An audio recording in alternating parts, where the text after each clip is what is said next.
Welcome to the second States at the Gates here at Delville, Alabama.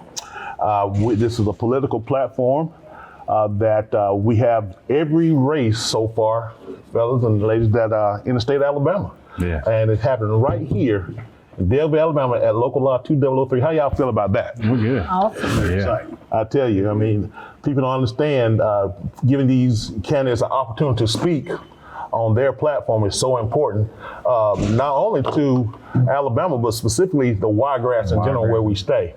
To have that platform in the community in which we live is very important. What do you think about that, Frank? Well, I think it's good to get all the information you can from the candidates that are going to be representing us. Most of the time, with a lot of undercard candidates, you really don't know the people or what they stand for. This gives them the opportunity to voice their platform and what they plan to do if they're elected to office. And you know, as a newly elected president and vice president, you know how important it is to have the opportunity to represent your constituents. And I believe in this list of candidates we have, I think we may find some gold out of this thing. What do you think? Yeah, I agree. This opportunity for not only our local lodge, but the Wiregrass area, folks being able to come in, speak with the candidates directly, ask questions, right, hold them accountable. Be informed. I think that's just paramount for each candidate to come in and be able to speak their mind about things as well. So it's a good opportunity for everyone. You know, James, we went through some trying times this past year, just getting over the COVID. And you know, the States at the Gate was founded on the premise that we could not, really 2020 felt like an election year. So having this platform to get out to our constituents and to the Wiregrass is so important. What are some of the things you're looking for today in something like that? I'm just thankful to be able to talk to the candidates, ask questions, be more informed, so that when I do go to the booth, I know who I'm voting for. You know, Glenn, I know you deal with the youth a lot in the community, and you know the community pretty much, when it comes to politics, they're very confused. What are some of the things you want to see in regards to the youth and from a community perspective that you think is very important? I think we could have more after-school programs with parental involvement being more. I understand that, you know, some parents do work long hours, but we do have a lot of parents in the area where their workday may end at 2:30, 3 o'clock. And I think it would be awesome to get parents involved in these after-school programs. Absolutely. You know, Frank, you and I was talking about this some time ago, is that who is going to represent Alabama instead of the big agenda? I think that's very important. What do you think about that? I think it's very important. I mean, we are electing representatives to go to Washington, and they should be voting on bills with our interest at heart, not the national leadership interest. And they should be interacting more with the citizens of Alabama to find out what we want, what our priorities are. Well, I tell you, you're exactly right. But to be on a lighter scheme of things, we have gotten some people that come out here and volunteer their time to feed us. And one particular agency that I found that's gonna make your mouth water is Kay's Kitchen. Yeah, I've seen them cakes. If you see those cakes that she's got back there and all that food, I don't know about you, but I know I haven't missed a meal, but I'm not missing this one. I know that. I'm not missing this one. When we come back, we'll take a look at some of the creamy delights that Miss Kay's got. And again, stay tuned and we'll be right back at you. Thank you. Over the past 2 years, America has gone through some trying times, and Alabama has seen its share of disappointments. As labor unions on strike for fair wages and better working environments, rising prices, closing of small businesses, mandates, and even essential workers being threatened and even terminated after sacrificing so much during the pandemic. All of these things and more has left Alabamians to wonder how and who will lead us in bringing Alabama back. Join us as the International Association of Machinists and Aerospace Workers, Local Lodge 2003 of Delaware, Alabama, as the Legislative Committee presents the States at the Gate 2, a political platform for the 2022 Alabama primaries. Please join us on Saturday, April 23rd at 12 p.m. at the Union Hall, located 345 Highway 84, Delaware, Alabama. This event is free to the public. So show up, be heard, and then be counted.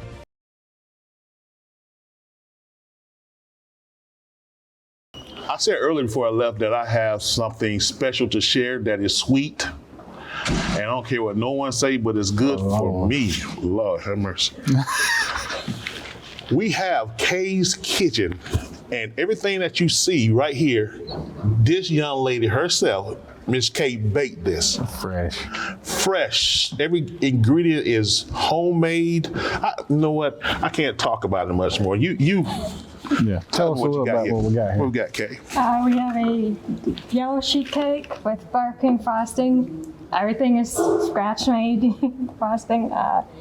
This is one of our newest creations. We just came up with a chocolate mess cheesecake. It's a chocolate cheesecake with caramel and some chocolate drizzled on top and chopped up nuts.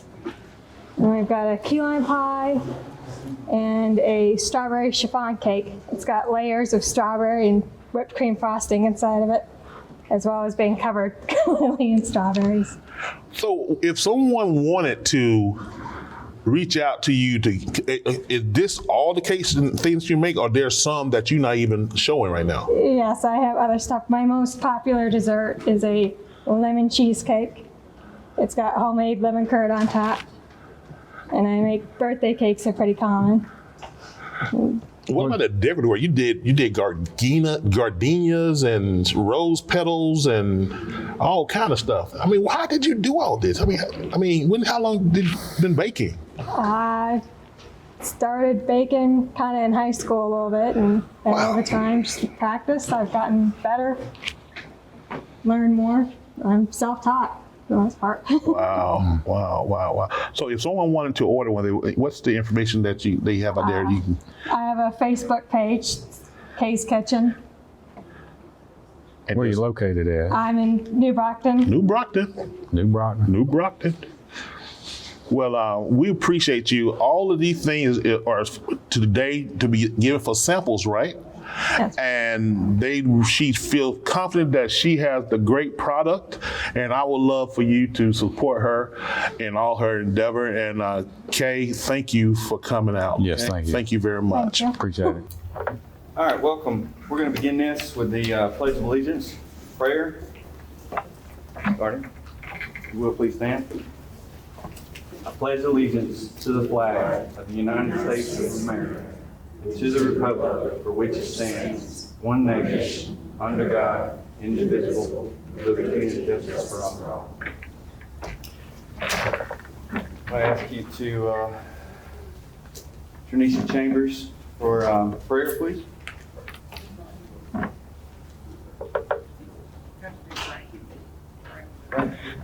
Lead us in prayer, please.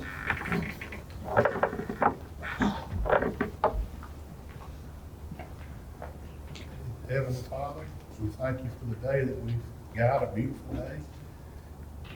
We're glad that everybody was able to safely come to this event.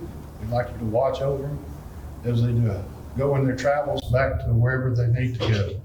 Thank you for all the people who came to witness what they have to say.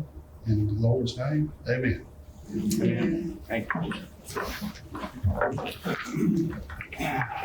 All right, welcome to the 2022 States at the Gate, brought to you by the Legislative Committee of Local Lodge 2003. We're pleased to bring this event to Local Lodge members as well as Wiregrass citizens. This is a very important event for candidates to speak, and also, I think more importantly, to have the citizens be able to ask questions and get some answers. You guys didn't come to hear me speak, so we're going to get right on into it. We're going to begin with Scotty Byrd. He is running for Coffee County Sheriff.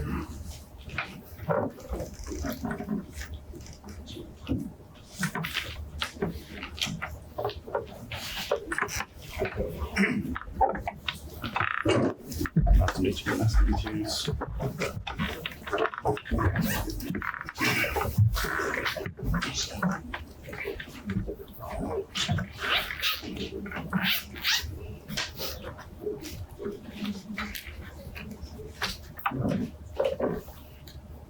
Good afternoon.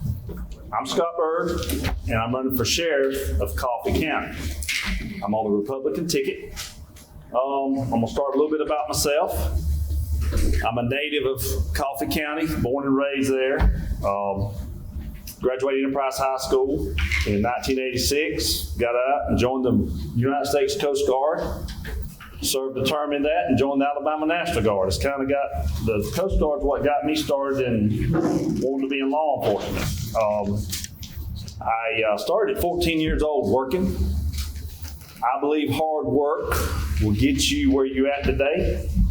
I started winding electric motors when I was a young kid, and actually the guy that worked me got in trouble for working a young child at a young age, but we worked through those, and I later on started my own business about 22 years old, and have operated Southern Electric to this day.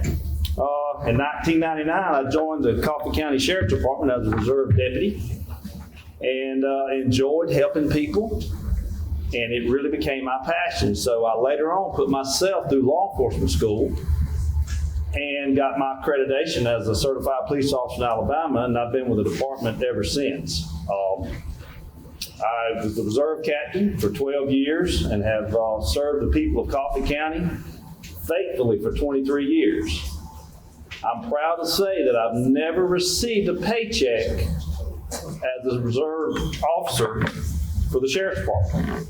So all my life I've dedicated my time for free, and we actually have and these guys can relate to that, we have two OH-58 helicopters that I was in charge of, kind of helped handling the whole thing, and it was all done by reserves and free, and the maintenance was free. So this Wiregrass area, I could have had 50 pilots and 200 mechanics. We got a small group of, and if I called their names, you would know them. And we run a top-notch organization on our helicopter program. It became apparent in my life that it was time for me to run for sheriff. So I told the sheriff in December that I had to run against him. But I'm an honest guy. I believe the sheriff should be the one that's going to protect his citizens. I'm going to be the one to stand up for your constitutional rights. I know y'all are big about the pandemic and all the COVID stuff, and I didn't feel like it was right to have to shut churches down and shut businesses down. I did not shut my industrial electrical business down because I maintain your water wells and I maintain your sewage plants and your factories, and we just had to keep working. I'm not going to support any closures as a sheriff. I'm going to protect the citizens of Coffee County. I feel like that's my right to uphold the law, be honest, and be transparent, and do what the law says and for the people. Like I said, I'm a Christian. Me and my wife attend First Baptist Church. I apologize. I'm married to Katie Byrd. We have two daughters, Annabeth and Anna Kate. And we live in New Hope, Alabama, which is between Enterprise and Troy, out in the woods. But I have a business in Enterprise. And I know some of the Rucker people. I've done contracts out of Fort Rucker and met some of the union people. My dad was actually he's been in this union he's retired, and he's a strong union guy and believes in it wholeheartedly. And he thinks highly of the whole system. And it was the backbone of Fort Rucker is what he said. If it wasn't for the union, he said there wouldn't be a Fort Rucker. I'm proud you guys have invited us out here today. some things I want to do at the sheriff's office. It's a revolving door with the prisoners. We've got to get a hold of those guys and help them. I know they've messed up, but I'm hooked in with the industry in Coffee County, and I want to work these guys. You haven't got a chance as somebody who's got in trouble, got all these fines put on them, and threw back on the street. What are you going to do? You got no driving license, you got a big fine to pay, and all you know is how to do wrong things. I want to help these guys. I don't want to run a country club jail. That ain't what I'm about. I'm going to get in there and try to organize some stuff and get some progress to helping them get reformed. Our deputies, they're not my friends, they're my family. And I want to protect them too. I know we got the new laws, the gun laws that's got everybody, and that's fine. We're going to protect you guys. I want people to have their weapons, be armed, be safe, and do what's right. Because with armed citizens that are responsible, our country will be great. I want to offer classes to the citizens. We don't have any of that, and our deputies need body cameras. I want them protected, and I want the public protected too. So I'm into modern technology. My wife knows I'm passionate about catching people that steal stuff. I got a passion against hardworking people going to Rucker, come home and they find their four-wheeler stolen. That's just aggravating. And with new modern equipment, we can catch them. So I'm open for questions or however you want me to do it. So thank you. Okay.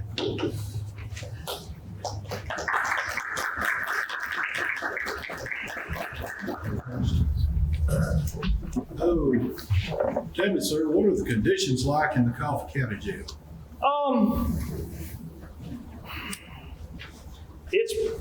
His jail administrator had quit a couple months ago due to just some hostile stuff in his world, but there's some good people over there. It can be improved. We don't do any work release. COVID really put a dampener on stuff, and they all had to learn too. So COVID has got everybody still shut in that place, and as far as I know, the conditions are fair. What would you do to improve these conditions? Well, like I said, I'm going to start giving them programs. I've already met with a lady on the junior college level to start helping with the education. There's been tons of ministers wanting to join up and start witnessing to these people.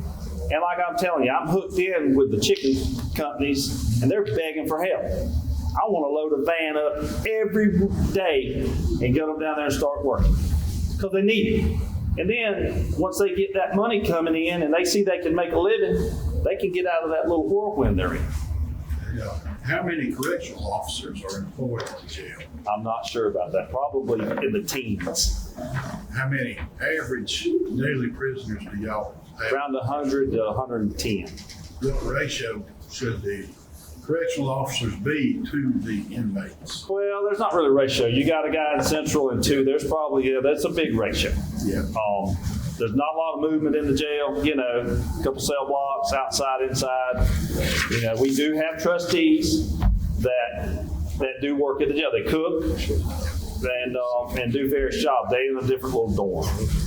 In Talladega County, about 2 weeks ago, they announced a program for high school kids who want to train in EMS and firefighting. Would that be an avenue for Coffee County to approach to gain younger employees to train as correctional officers and deputies?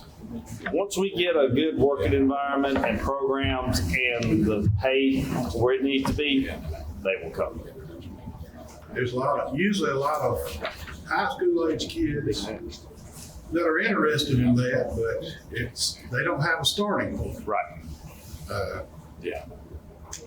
That would be a program that would be worth looking into to try to get them some qualifications before they apply for a job. I've had several jailers, and 2 or 3 have made it. When I ran the reserve program, they all want to become deputies, the jailers do. So, there's not a lot of money in the budget to put people through the course. So I put a couple of them through the Reserve Academy, which it takes a year and a half, and then they were qualified as deputies or certified police officers in the state of Alabama. So a lot of people who they start in the jail and then they want to get on the road.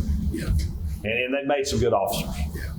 Because they got experience on the inside and the outside. Well, if you're interested, I can put you in contact with the person who is over that program in Talladega County. I will. Thank you. Okay, get with me later. All right. My phone number, and we'll discuss it. Okay.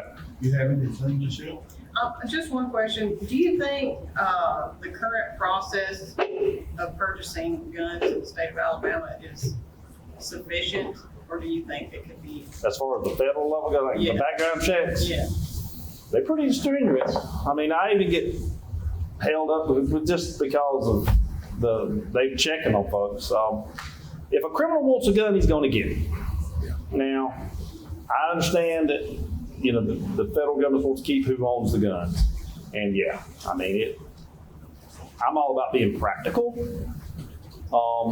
Yes, we need to keep background checks and keep that current laws going. The criminal's going to get him a gun when he wants it. He's just going to Facebook it, want something, he's going to get it. So, guns don't kill people, people kill people. And that's how I stand. Mental illness is our biggest dilemma we see right now. That's what's got to be handled. And APOST is adding a lot more curriculum to police officers now on dealing with mental illness. And that's something that we've got to get more trained on as police officers. Because they just want to make us come show up and we expect to do something with them, and we haven't got anything to do with them or for them. And they just need help. So, any more questions? Do y'all have any de-escalation training with the Coffee County Sheriff's Office? Separate, as far as de-escalating is like crowd control, we don't have a lot of rioters, so no, none of us have been to, the big riot schools or nothing like that. Well, I'm talking about on a one-on-one situation. Oh, how to cook? Oh, yeah. Within a person. Yeah, talk them out. Yeah. Yes. Because I've seen a lot of different officers who at a traffic stop, instead of trying to control the situation, they made it worse. Force the situation. Well, I'm going to tell you, I got a philosophy. If y'all know the movie Roadhouse, Patrick Swayze, that's going to be my motto. Write the ticket, do your job, but be nice. At the end of the day, I'm going to ask them, were you nice? And I'm going to ask the person who's got in trouble, was my guy nice? And if they tell me no, we're going to have a problem. I don't care, right? 14 tickets. If they need the crime, do it, but be nice. Smile and be nice. And when they spit in your face, be nice. It's just how it needs to be. Because a nice police officer will get respect. And that's all we want is respect. Because all my guys, they live in Coffee County, and I tell them, be nice to these guys, because when we get through with them, you're going to see him in Walmart 2 years from now, and if you've done him dirty, he's going to remember you. I've got guys that have called me up that I put in prison, and they're out, want me to put a sign in the yard, because I treat them fair. I forgot what their name was. I don't remember. Hey, Byrd. He said, you're arrested. I really? Don't put a sign. You were respectful. He said, I know I'm doing wrong. Just they got rights to respect them, but, put them in jail. That's my philosophy. So, any more questions? I'll be rattling off of here, and I'll be 2 hours behind. Or you guys will. All right. Remember me on May 24th. I'm on the Republican ticket in Coffee County. I need your vote. And if you need me, you can get me on Facebook. We got a website. My numbers, I'm not hard to get a hold of. And thanks for your time. Yeah.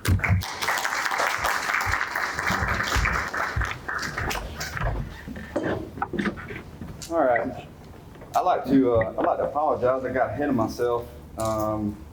These guys over here were talking about Kay's Kitchen, and the quicker I get to a candidate, the quicker I can try some of that stuff. So I'd like to introduce Patrick Wise, the chairman of the Legislative Committee.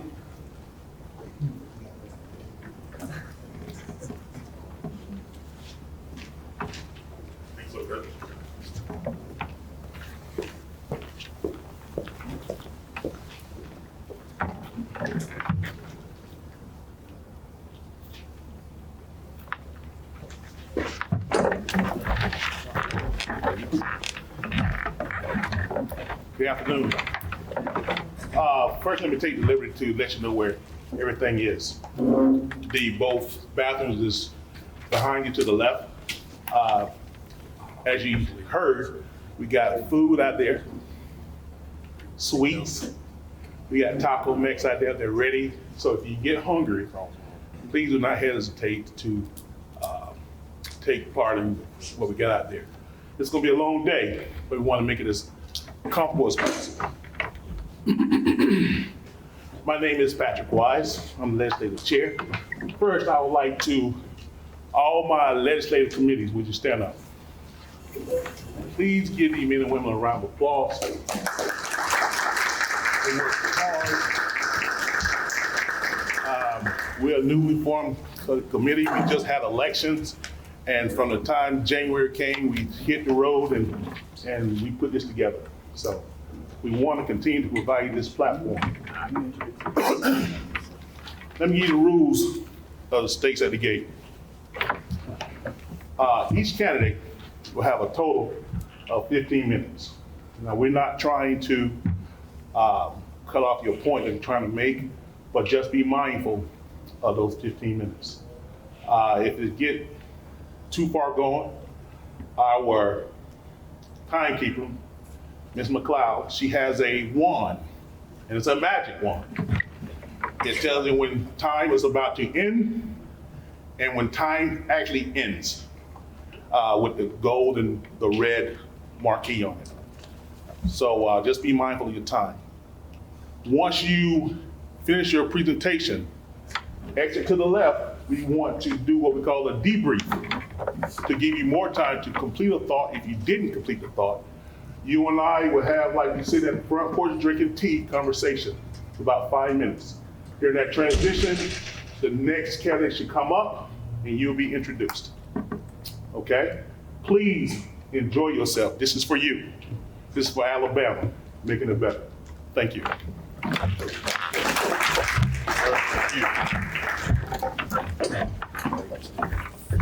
All right. Next, we're going to bring up Brother James Powell, Vice President, Local Lodge 2003.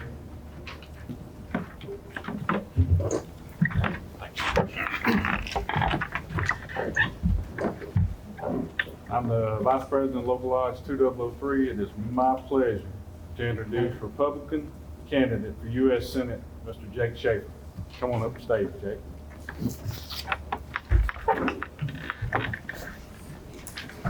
Thanks for having me. Yes, sir. Appreciate it. Yeah.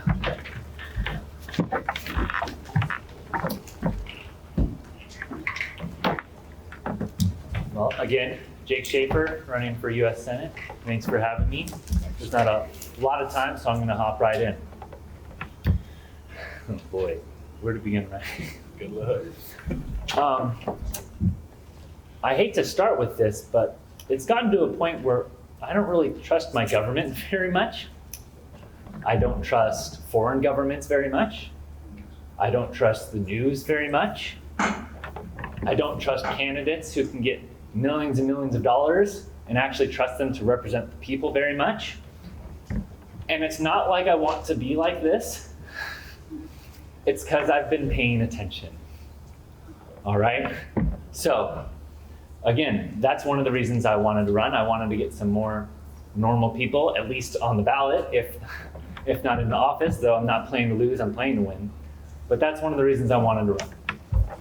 So I'm going to talk about 3 points. There's a lot of issues, so what I try to do is actually talk about a few of them and show my thought process, show you how my mind works and how I reach conclusions, because there's so many issues, you can't cover all of them, but what I can try to show you is how I get to an answer. So one of the things that I think differentiates me than some of the other candidates like Katie Britt, Mike Durant, is everyone says that they're against government vaccine mandates. Right? There's just one example, but they all say that they're for businesses doing mandates. I'm sorry, that's wrong, all right? If a business is gonna violate the constitutional right or the Nuremberg Agreement, right? If a business is gonna say, you have to do this medical procedure without your informed consent, or you'll be fired, or you'll be demoted, or some form of that, it's literally the government's job to then come in and stop the business, right? I'm a Republican, I want government to be hands-off business as much as the next guy. But if a business is violating someone's right, it's their job to stop them. If the government is violating an individual's right, it's the other people's part of the government to stop them. That's the oath you take, is to uphold the individual's constitutional rights. In America, in theory, the rights of the individual supersede the rights of the collective. That's one of the foundations of why of the foundational ideas of why America is so great. So, and why I stress this is, go home later, think about this. The fact that they are for business mandate, they'll say they're against the government mandate, but for a government mandate, shows that they either don't understand the Constitution or they understand it and they don't care. That's how I see it. Both of which are unacceptable in my opinion. So that's just one point I think that shows where I stand, where some of my other candidates stand. Another issue, I bring this one up because this one's just very important to me personally, I think is school choice in the voucher system. Because when I look ahead in the future of Alabama and America in the next 50 years, if we don't get education back on track, I think we're going to be in a lot of trouble. So one of the reasons why I like, so the Constitution never actually talks about education, period. The Alabama state constitution never talks about education, which means that right was always retained by the people. Yet we're taxed for education, and then our kids are told to go to the school based on where they live. And critical race theory has been introduced, and we're trying to kick that out. That's great. It needs to be gone, but I want to aim higher. Republicans, we tend to aim too low. So even if we get what we were aiming for, we still lose. I want to aim higher. I think we need to switch to the school choice voucher system, because I think parents should have not only a say in where their child goes to school, but I think the parents should have the only say in how their children get educated. And I think that if a parent got a voucher card, because the school system spends around $12,000 per kid. So if a parent got a card to be redeemed at the school of their choice, I believe we would see more private schools, home schools, charter schools start to pop up everywhere. Parents know their kids more than the state, more than the federal government. They know if their kid maybe is more musically inclined. That might be the better school for them, right? And again, I think this is important because we've been seeing a massive decline in the education system. And Republicans, it's in the name conservatives. We like to conserve things, and we're not particularly great at seeing when an institution has failed. And I do think that, I think it's failed. And so that's just one thing that I think we would start to see a dramatic increase in the education system if we did that switch. So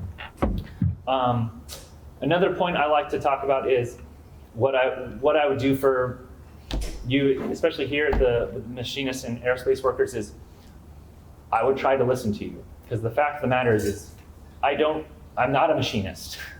I'm not an aerospace worker. So I would try to listen to you and then articulate that and fight for it. That's the job. A U.S. Senator can't know everything about every topic. No way, right? But what the job is to listen to what you want and then to go and fight for it in Washington. That is the job, and I also don't see a lot of the other candidates doing that. I see them trying to fight for where they got all their money from, but I don't see them fighting for the parents. I don't see them fighting for the individual people. So those are just a couple of the points that I like to put out. There are other issues. I guess I'll say a couple more since I think I have some time. One of the things I believe that I'd like to see, especially in Washington, is term limits.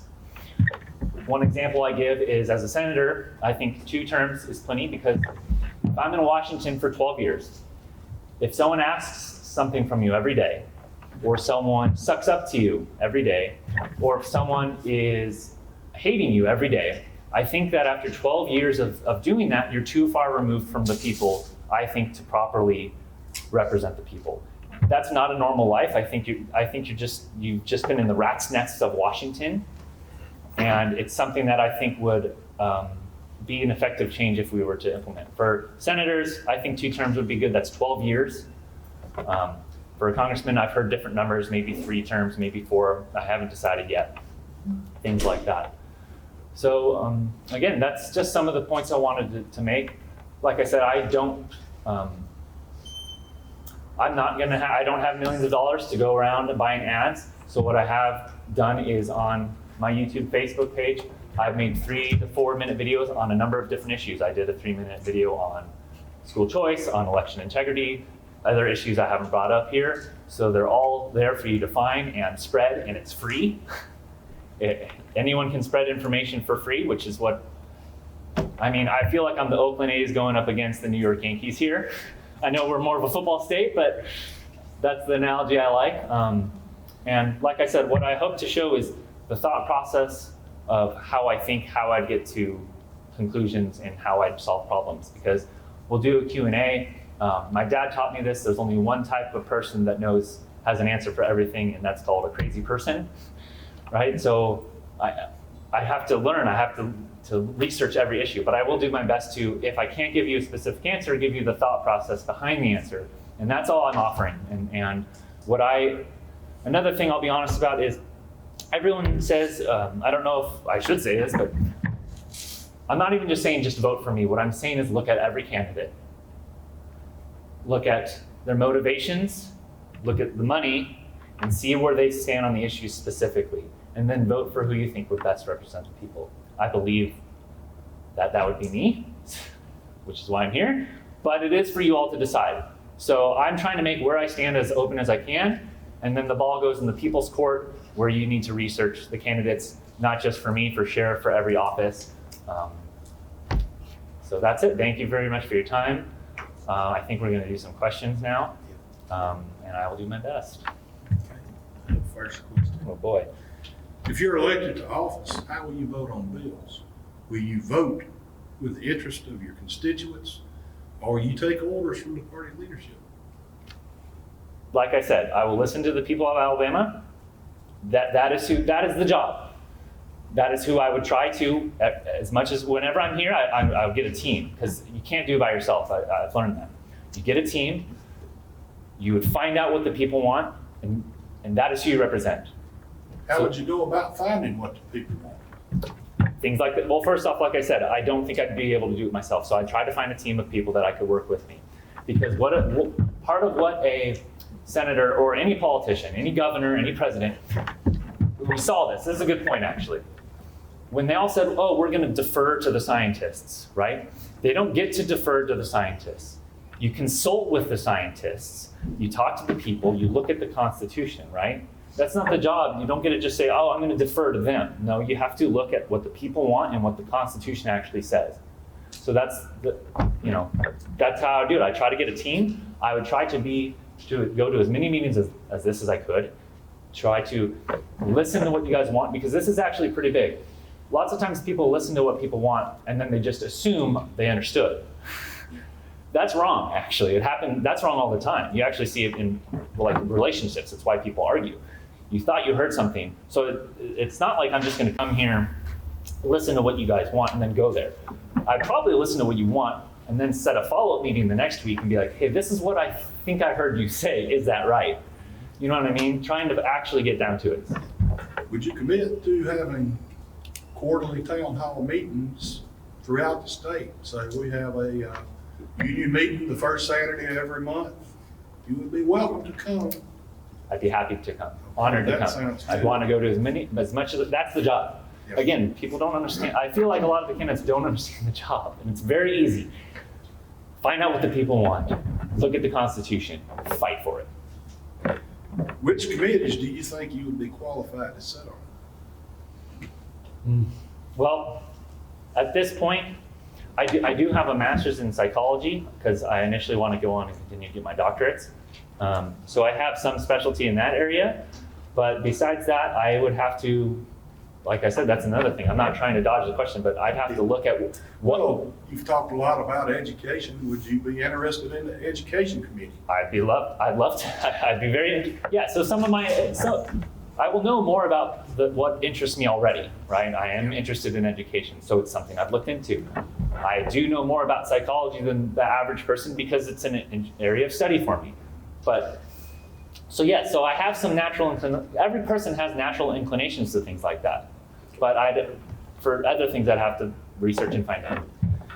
Have you addressed any of the labor problems at the Warrior Met Coal Company or the Amazon Fulfillment Center in Bessemer with the union organizing? I have not, but I'd be happy to speak with them and like I said, I make YouTube videos. I tell this to Eastern Shore Republican women. I've told this to all these different counties. I'd be happy to speak with them and then find out information and then make a YouTube video giving my answer on that. Most people haven't taken me up on that, but I'd be happy to do it so that I can find out what they want, research it, and give an answer. Because at this moment, I don't have an answer for that. Do you have any knowledge of what's going on at the heart of Warrior Met mines in Brookwood, Alabama? That stuff is outside I don't have any. They've been on strike for well over a year. Wow. And they have 1,100 members in that union. And, would you be interested in going to they have a weekly rally at Tannehill State Park on Wednesdays. That would be a good idea to look into. I'd love to get some information with you. Okay. Another thing, while running, I still do have a full-time job, which is why I don't get to go to things, but I'd be happy to do a Zoom call with them. I'd be happy to do multiple. I'd be happy to find out information and then fight for it, because there's so much that I don't know. And there's so much that you need to look into. I agree. There's a lot of labor problems in Alabama. And, there's labor committees in the Senate. Okay, do you have any questions, Michelle? Do you believe the current administration could do more as far as reduce inflation and gas prices, including the gas tax here in Alabama? Oh, well, so in terms of inflation, a lot of that was brought on. When you look at inflation, you actually see a historical arc to this. We saw it with the Dutch Empire, we saw it with the English Empire, we're doing it right now with the American Empire, which is, it often comes down to printing more money than what you have, spending more money than you make. So it was always gonna hit. It was just a matter of when is it gonna hit and how hard is it gonna hit? And I actually think it's gonna get worse. And I think one of the first things, every Republican talks about it, but you can't spend money you don't have. That's one of the things I want the federal government to have less power. I'm a huge fan of states' rights. One of the first things they need to do is stop printing money and stop we need to find more and more ways to slash spending, because that's killing us. In terms of the gas tax, I'm against a gas tax. I don't think the one that was just passed, I don't think it was right. And I think I've heard some of the other governors, because I like listening to them talk about how they want to overturn that or find a way to get it back to how it was before when they get in, and which I support. Taxes are funny because often people raise taxes and then the money just gets wasted all the same. So it's like, if you're just going to raise taxes and then spend it in inefficient ways, what was the point? That was, the people have to live by a budget, so I don't know why governments don't feel like they have to. So.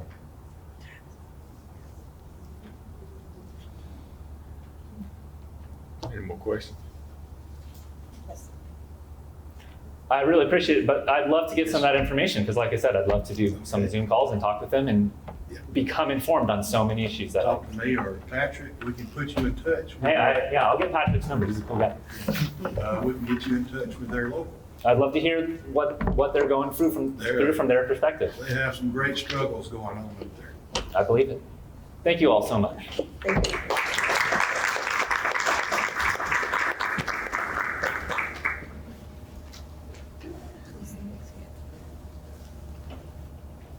I'll just take it easy.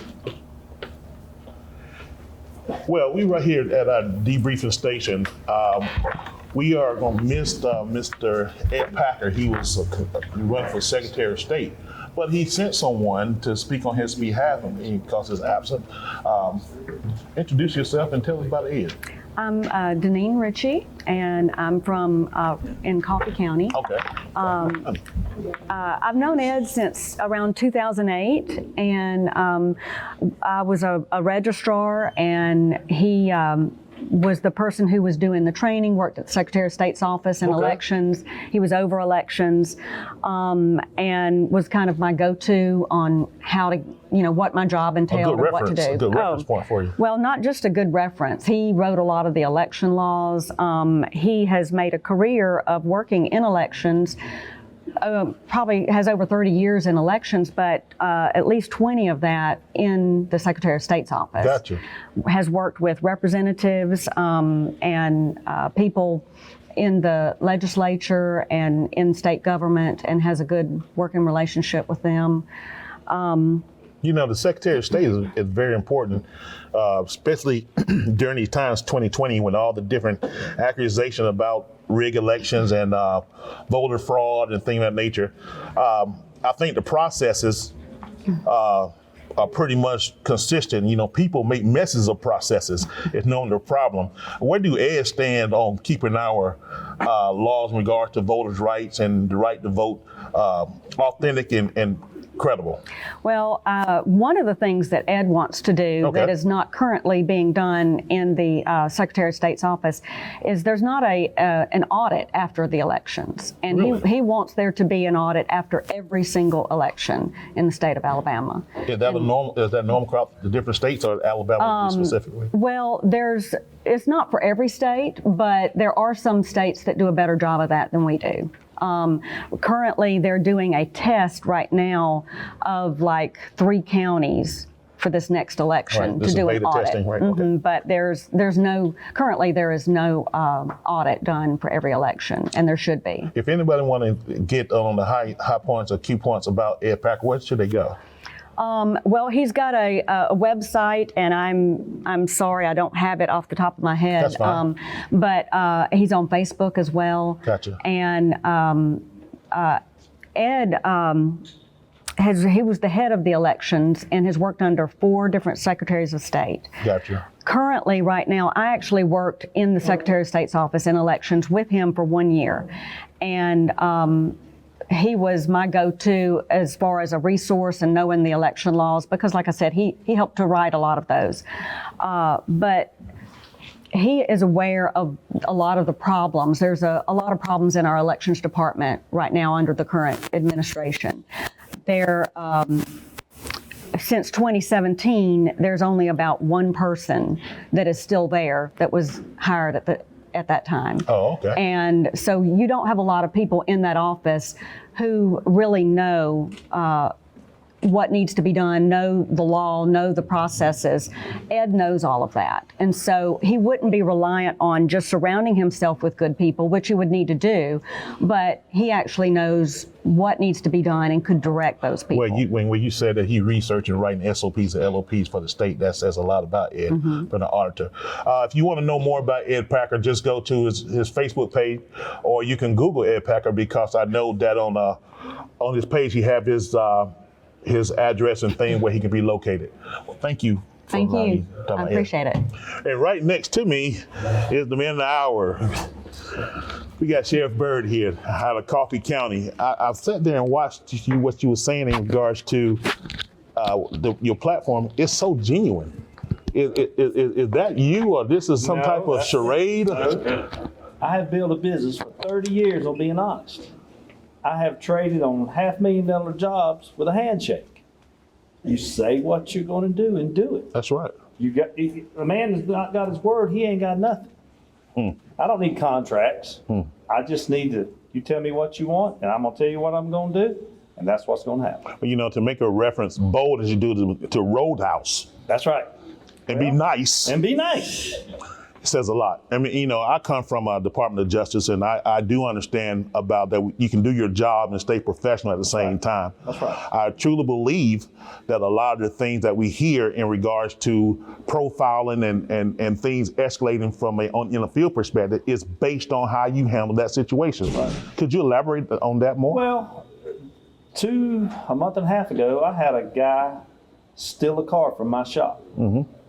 I had to run him down at gunpoint. All right. The gun stopped the car from moving, but I had to get him out of the car and de-escalate the situation. De-escalate. So I did that.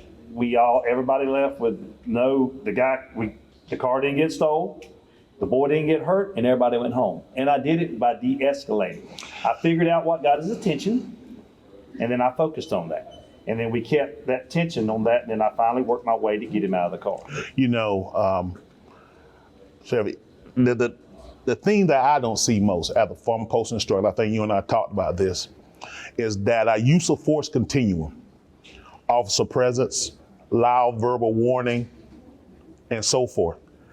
And the reason why the SOPs is formulated that way, so you're doing everything by the book. Well, what has happened to those type of procedures in regards to real life situations? Well, you just got to have common sense. Right.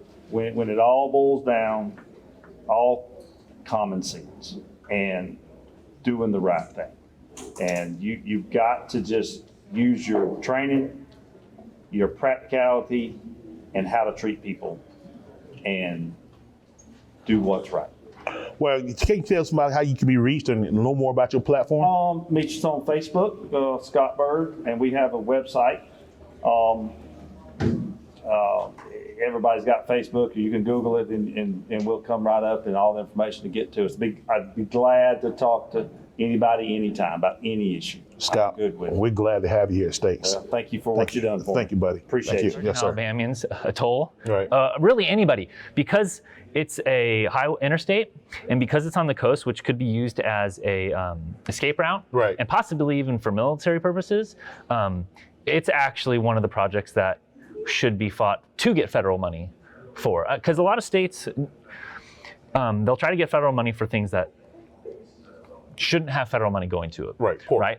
And I am, again, I'll say this, I'm a big fan of states' rights. I want each state to be independent, right? Right. But there are some things when it connects all the states where federal money coming in would actually be correct. It would be the right thing to have it. Absolutely. So having federal money for that bridge, considering that it's used by multiple states, considering we're between Florida and Texas, it'd be used as a route, it could be used by the military, it could be used for escape routes during hurricanes. That'd be one of the things that we should get federal assistance in.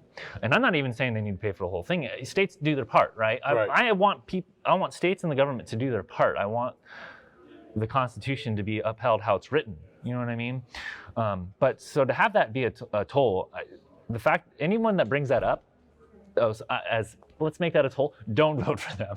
Well, I tell you, the moderator, Mr. Turney, hit you with a cornucopia of different situation that was going on with the union, and he mentioned Warrior Mets and the situation that happened at Bessemer with Amazon. We are concerned with all these things that happen in our state and being union first mindset, and you definitely are open to going over to Warrior Mets meeting and even filming a video in regard to some of the labor union problem that we're having.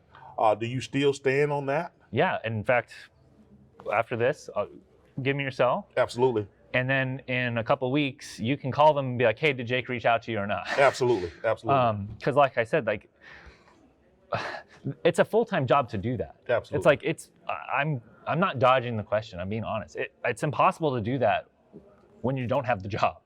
Because even when you get the job, you have to have a team and schedule time to go meet with these people. You know what I mean? Because there's so many issues. Of course, I will know more about Baldwin County issues where I live. And most people don't look outside their county, and I don't blame them. Right. And I didn't. And even as I'm starting to get into this, putting all of this aside, like as I've started to look at running to represent Alabama. Absolutely. I even when I drive across the bay, I look at Mobile differently. You know what I mean? Right. So like you have to look at everyone's problems. And I never used to, because that was never a concern. I really think you genuine your approach, and the thing of it is that go ahead and pay it forward. If this is your race, start having a very futuristic thought process, and I think you will be able to adjust to that. And we're glad to have you come with that type of personality that you have, and we wish you all the luck. I appreciate it. And like I said, I try to be very honest. I grew up on the West Coast for a lot of my life. I understand. And I left them because they're crazy. So I came here, and I don't know if it's because I didn't grow up here a lot. I see so much potential for Alabama that I think that you guys have good coast, you have a good port, and then we have all this good land where we could. I just see potential.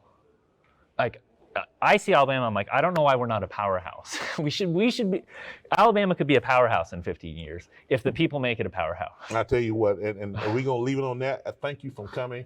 And again, reach out to us and see good things for you. Yeah, you can find me on, Jake Schaefer for Senate is my website. If you just go to YouTube, Jake Schaefer for Senate, you'll see a bunch of my videos, like I said, where I try to cover a varied amount of issues. Okay. It's never enough, but I try to, like I said, what I try to show is how I think.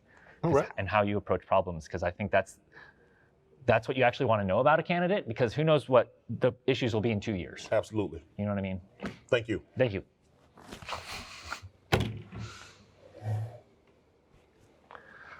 Good job. All right, next up, we have Phyllis Harvey Hall, Democrat for U.S. Congress.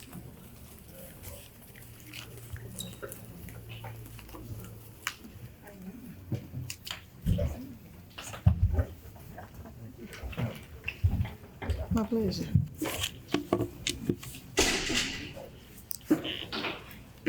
Good afternoon. And I would like to say thank you to all of the members of the International Association of Machinists and Aerospace Workers for providing this space for us as candidates to speak. And it's a great opportunity to be here. And I know I'm talking to an informed group of people. So I would like you to know that this is a privilege and I wouldn't miss it. And I love the title of this. It's concerned with stakes at the gate.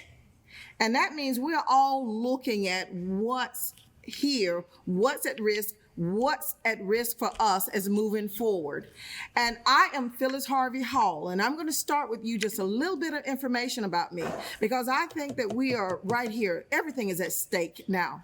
The American way of life is at stake. So I want you to know that as someone who's taken the time to be here today to address this particular audience, I come to you as someone who has lived and know the experience of what collective bargaining can do for workers. And that's what we're here discussing today. I was born in a small town, grew up there, loved the small rural community. I think it built character and it gave me a work sense. And I heard someone speak earlier today about hard work. I learned what that was. From the point of working in a garden every summer to having to serve as a waitress. And then later on, that service just continued throughout my life. But I understand hard work. I understand the value of it. But I want you to keep that in mind as I just tell you a little bit more, because I will circle back to that point. But as someone who grew up and later went into education, I'm an education major. I taught school for 25 years. And I want you to understand that for all 25 years, I was a part of a union.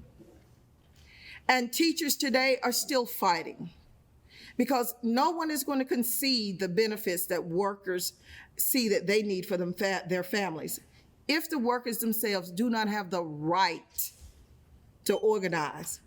And that's what's at stake here today, the right to organize. And there are powers, governmental, political powers, that are trying to actually destroy that. And we cannot afford to let that happen. Because if we allow that to happen, we're going to go back in time where we were looking at workers who were dying in unsafe working conditions. Their families would always be like a system, a caste system Any system where you were born and you had to stay in that system. Because if you were born poor, you would stay poor and you continue to work for the companies. Now, we are in America saw what happened when labor unions came to fruition in the 1800s, the early 1900s. And 1950s were some of the best times for union members. It was a strong period. We saw the middle class rise. And I had a friend that said, a rising tide lifts all. And that's what we need to know. When you have that swell, that rising, all can lift. And that's what we're seeking now, the economic policies to make sure that we all rise in this country. We are the greatest nation that there is. We are America. There is none greater. We have our flag here. We all see it. We need that justice for all. And what you have now are workers. We're just asking for justice. We want safe working conditions. We want our families to be fed. We want to have health insurance benefits. We need the health. That's all. So those are the stakes that we're fighting for today. That's what you all are fighting for as a council. And as an individual, as a candidate running for you as Congress, that's what I'm here for. I'm here fighting for you. I'm here fighting for you like I fought for the students that I taught for 25 years and their families. I have a husband that's a fireman. He fought, saved lives, jumped in and out of buildings to take care of them. We fight for people. We fight to give everyone a better chance in life. And that's what I'm here for, and that's what I believe in. And as that young girl that grew up in that small rural town, I know what hard work looks like. If anybody knows anything about a teacher and a fireman, we all know. And for those of you all who are workers, you know what hard work looks like. But now when we talk about working people and families, we've seen a shift in our economy. And now we have 10% of the wealth concentrated in this country to the people like Jeff Bezos and others. And there's nothing wrong with them being rich. We have nothing against that. But with that business, you don't have to have a zero sum with business. We can all win. We can all have that rising tide. Bezos has enough wealth. Okay? So we're not saying take wealth from anybody. We're not Robin Hood. We're saying make conditions good for the people who keep you on top. Let them have a chance, a fair chance. That's all we're asking. So when we say hard work is necessary, you can do hard work every day. There are people out here cleaning our streets. Do you think without a union, if they cleaned those streets for 50 years, that their outcomes in life would be any better? If you're the janitor in a school and you do not have a union, you can sweep that floor and clean toilets every day for 50 years.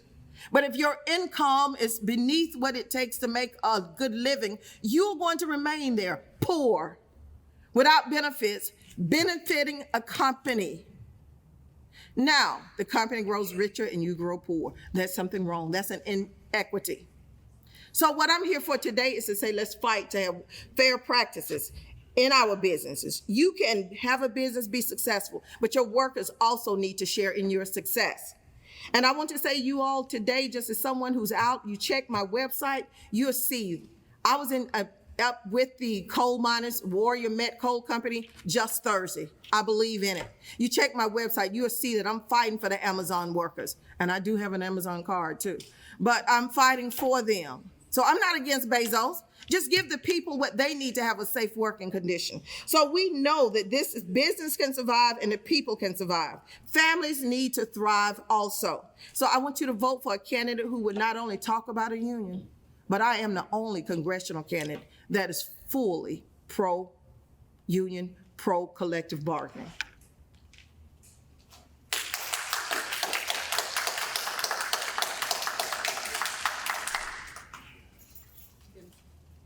So, Ms. Harvey, thank you for being here. Thank you. The USA ranks first in incarceration and 18th in high school graduation. What leadership skills do you bring to the challenge of reversing these numbers? Not only am I'm an education major, taught school, and I understand the education system. I forgot to tell you, I am also an educational consultant.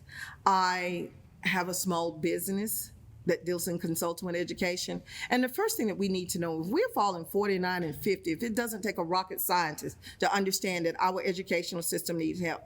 And we hear about all the time pulling up with a bootstring. We need to invest in children. We need to invest in education, because we all know that if you cannot read, you go through the prisons. Who do you find in prison? People who are poorly educated. And so we solve that problem with education. We'll solve our incarceration rates, and we will then see less incarceration, our money going to fuel people who are not doing well. So let's educate them properly and stop trying to imprison. We had a governor that paid $400 million to build in prison. She wanted super prisons. I want super educational systems. So I would be that advocate to find funding in the government to bring back to education, and I would be that advocate publicly with our state, actually meeting with them to see what we can do to actually better educate. Do you think that a state lottery would help the educational system if we were to, are you in favor of an educational lottery for the state of Alabama?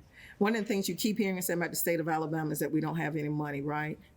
But yet we won't bring a lottery in. We take money, and the same people that talk about that not having a lottery are the same people, if you go into the lottery, you'll see some of them there with their tickets and games too. We need to stop being the hypocrites and just go ahead and set a lottery, and and stop trying to actually be people's God. So yes, I'm in favor. I think the money should be actually put in, that it would go to funding education, and it should be an education lottery. We need the money to build 21st century schools, to have actually to put in broadband in every county, all 67 of them, for our children. You want me to continue to talk? I can. Okay. Oh, I have. Which committees do you think you'd be qualified to sit on if you were elected? Can I ask you a question? Go ahead. Which committee do you think I'm going to say first? Education. Okay, smart man. Which My other next would be, committees? okay, education, and certainly being here. I know that our military installations, including Fort Rucker, is the center point for keeping this area economically viable. It employs a lot of people. So I would certainly, if you're going to run for Congress in Alabama in the 2nd District, you must claw your way, smile your way, bat eyelashes, and be on the Armed Services Committee. That's right. Okay? And I would fight to be both. Okay. Could you describe some of your personal tools for dealing with adversaries? I think human, kindness, politeness goes a long way. I was brought up in a small town. We learned good manners. We learned that you treat everybody as an equal. You see people. Stop worrying about the labels. Stop worrying about what the outward appearance is. And if you get to know me, you'll find that I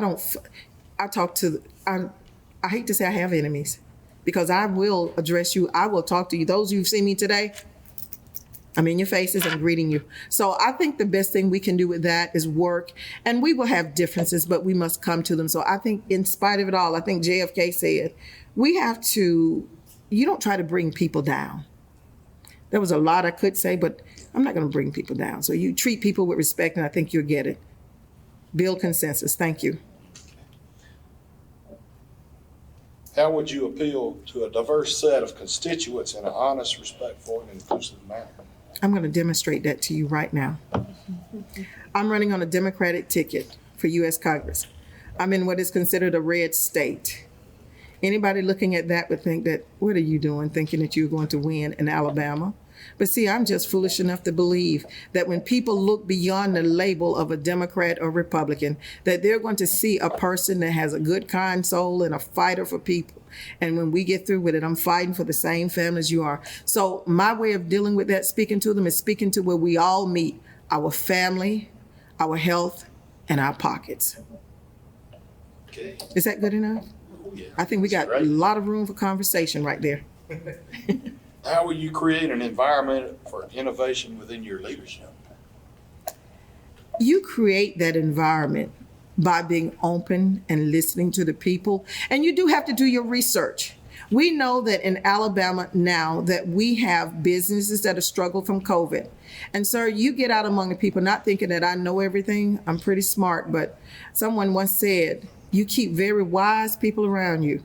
So what I don't know, I would gather from the wise people around me, and together we would be a dynamic force to drive innovation to what we need here, which is innovation. And yes, we need to raise wages, but we need to look at where our state is looking, spending the money, and we need to put money into people and in hospitals here, get our health state healthy, and let's look at where we need to grow in this state. How do you decide whom to trust? I think I have a pretty good sense of intuition, but you know what? I believe you until you show me otherwise. I watch what you do, not what you say. That's right. And I keep a keen eye on what you're doing. And I treat people the same way. Okay. How will you gather and evaluate and act on information for all policy decisions? How will I gather the information? As a congressperson, it's just like now, today, the PRO Act. I do my research, sir. That is an act that I failed to bring up here, but the PRO Act, which is the right for people to organize, workers to organize, I've done that. Congress passed that particular act, the current Congress. However, there was not a single, unfortunately, but sad to say, a single Republican candidate that voted for that. And that's sad because you see, that affects us all. Our pockets, doesn't matter whether you're Republican or Democrat. Your children's health, your parents' health, their ability to get lower cost prescription, not dependent upon labels. They just need the people to make it happen, to actually fight, to bring down cost. And that's what I would be doing. I would look at the issues. I would do my research personally. And then, once I get to Congress, I have a bunch of people I can order to go do the research and bring it to me. I got one young man back there waving, so he's on board now. You put a team together. But I would do my research. And if that research, whatever that policy is, if it benefits the people, I'll cross the line, sir. I'm bipartisan in my approach. In our event, we are glad to have you. Thank you. And that's all the questions we have for now. Okay, for now. Thank you very much. I appreciate the opportunity.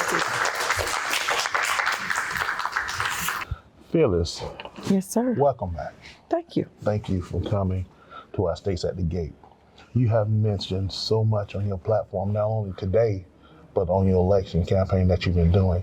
You mentioned that you just Thursday left Warrior Mats and spoke with them. Yes. And what's your take on the whole Warrior Mats and how labor unions are being treated here in that situation? My team and I really wanted to go and just go, they meet once a week. We really wanted to go there and take them water and say, we are here with you, because we are there with them. But we were unable to do that day because we had to be back in Eufaula by 5 o'clock. So we couldn't go, and we don't want to just do something that's performative. Right. We wanted to let them know that we're standing on that line with you. Right. I'm there. And so when I spoke to them, they were like shocked that we actually drove to come up, because most candidates didn't do that. But that is something central to who I am. Right. And I wanted to be there to let them know I find you valuable.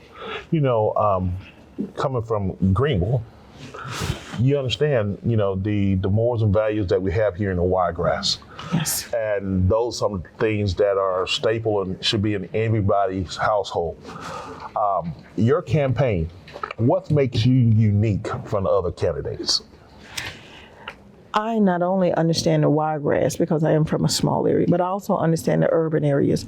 And we cannot neglect either area, because you have poverty in all of those areas, and you have people who are struggling who need health care. Right. You have people who need a higher wage, a higher salary so that they can feed their families. And then when we talk about feeding and taking care of your families, as much as possible, we want people off of government assistance, don't we? We talk about how the other side sometimes talk about how people are just giving away money. Give people dignity in the work they do, pay them a livable wage so they can stop having the need of. Help them with a trade or something they can work with. Build our education, provide trades, provide a good salary. And then we will see, like I said, that rise and tide will all go up. Absolutely. Support. Well, 2022 is we don't get too many opportunities where you can present yourself during the primaries. Right. Normally, you only left with whoever left to vote for. Why do you think platforms like this, in regards to the primary, is so important for the small voice to be on the same stage with the big voice? Because in a primary season, people miss that. That's when you really see candidates, who they are, their platforms, what they're supporting, what they are willing to do to help people. And you get to see candidates in the reality of who they are and what they support. And it's a time that we should use to educate the electorate. Right. Because they need to know that whether you vote, don't just go pool and say I'm voting straight Democratic necessarily, I'm voting straight Republican. Look at the candidates, go back, research and get the history behind what they've supported. And that's one thing my campaign is focusing on now. We want people to look beyond the rhetoric. Mm-hmm. Go back, check voting records of the incumbents. See if you need to cast them out because their voting record doesn't support what they say. Absolutely. And we need to get beyond some of this just, I've been a Democrat, I've been a Republican all my life, traditional voting. It is time out, and we are at the stakes that we say right now. Our country's at stake. Our way of life as Americans is at stake. And we've got to know who we're voting to send to the White House or in state governments if we want policies that are going to benefit working people. Tell them how they can get more information regarding your campaign. You can go to phyllisforcongress.com. And you will have my website. You can follow me on social media, Phyllis Harvey Hall for U.S. House. And you can just, if you go to the website, it will lead you to all my other social media platforms. You can call me at 334-399-1809. We are available. My team and I are on the ground. We are all in is wiregrass. We spent last night in Dothan. We're here today. We'll be back in Dothan tomorrow. And then we will be going through some of the Oppendale and Ozark area soon. Make sure you stop in Sampson. Sampson, okay, we'll come through Sampson. Well, Ms. Phyllis, thank you for coming through. Thank you all for this space for us, Absolutely. for listening, giving us a chance to share our platform. Phyllis Harvey Hall. Thank you. Thank you.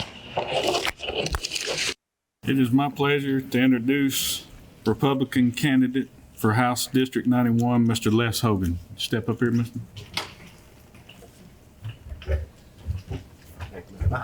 Appreciate it, sir. Good afternoon, everyone. Thank you for hosting this event for us today. So far, we've had a good time here. We've got food outside. It's a good time to be here. Good Mexican food, got some sweets, good things to fill you up today. What a wonderful opportunity it is to be here. And thank you to the Legislative Committee and the members of the IMAW Lodge 2003. And I'd like to thank my brother Patrick Wise for reaching out to me, inviting me to this event today for an opportunity to show up, to be heard, and to be counted.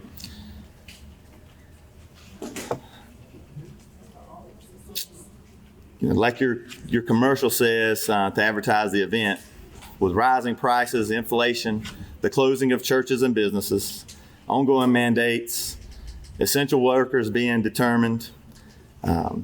We have our military servicemen and women losing their careers by being forced to take an unproven and uncontroversial vaccination after they've sacrificed so much for our country during the pandemic. But briefly, what does the IAM stand for me? Well, hundreds of my family members and friends have worked and continue to earn their living serving our troops here at Camp Rucker, as we know it at Fort Rucker. And they're still members of this union. Specifically, I'd like to thank everyone, present and past, that maintained the UH-1s and the UH-60 aircraft that brought my dad home safely to me, my mom, and my sister every night from 1974 to 2020. God bless you all. Brief introduction about myself is my name is Les Hogan. My father and grandfather were flight instructors at Low Field. My uncle is here today with me, and he's a mechanic there at Lowfield Steel today. Had numerous family members and friends there that serve our country at Fort Rucker. I've entered politics just recently. Well, let me back up a little bit. As a young child, my great uncle was a member here, and there wasn't a legislative committee at that point, but he headed up some campaigns for members of the state of Alabama back then. He would pick us up on a Saturday morning and take us around Dale County, and we would pass out flyers, and then, our pay was going to Pizza Hut and Ozark and getting some lunch. So for many years, I remember doing that with him in the summertime. So that's how I kind of got first introduced to politics. Also, he was the mayor in Level Plains. My mother was on the city council. My grandfather was on the city council. So we've had a little bit of political environment in a small town.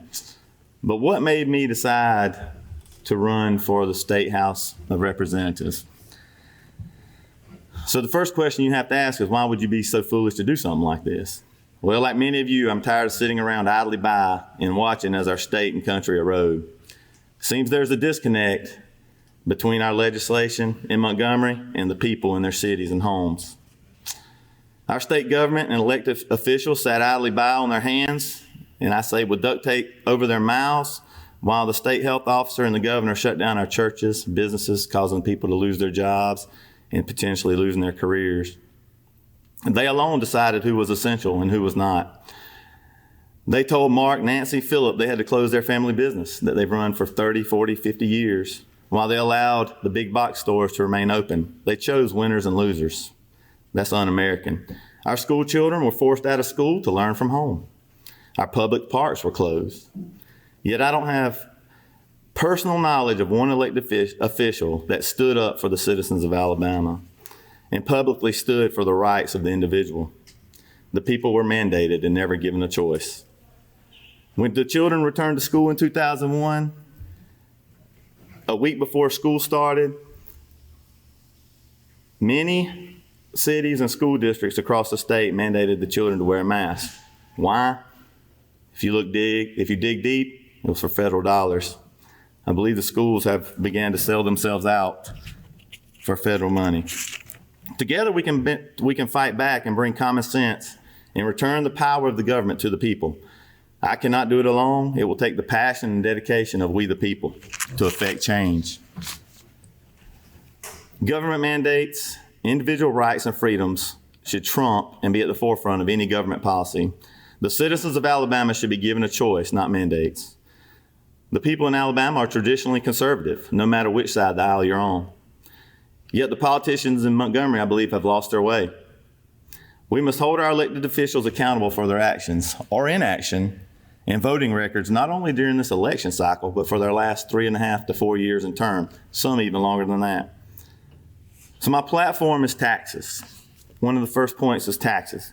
Our current Republican supermajority continue to place tax burdens on its citizens through force and coercion.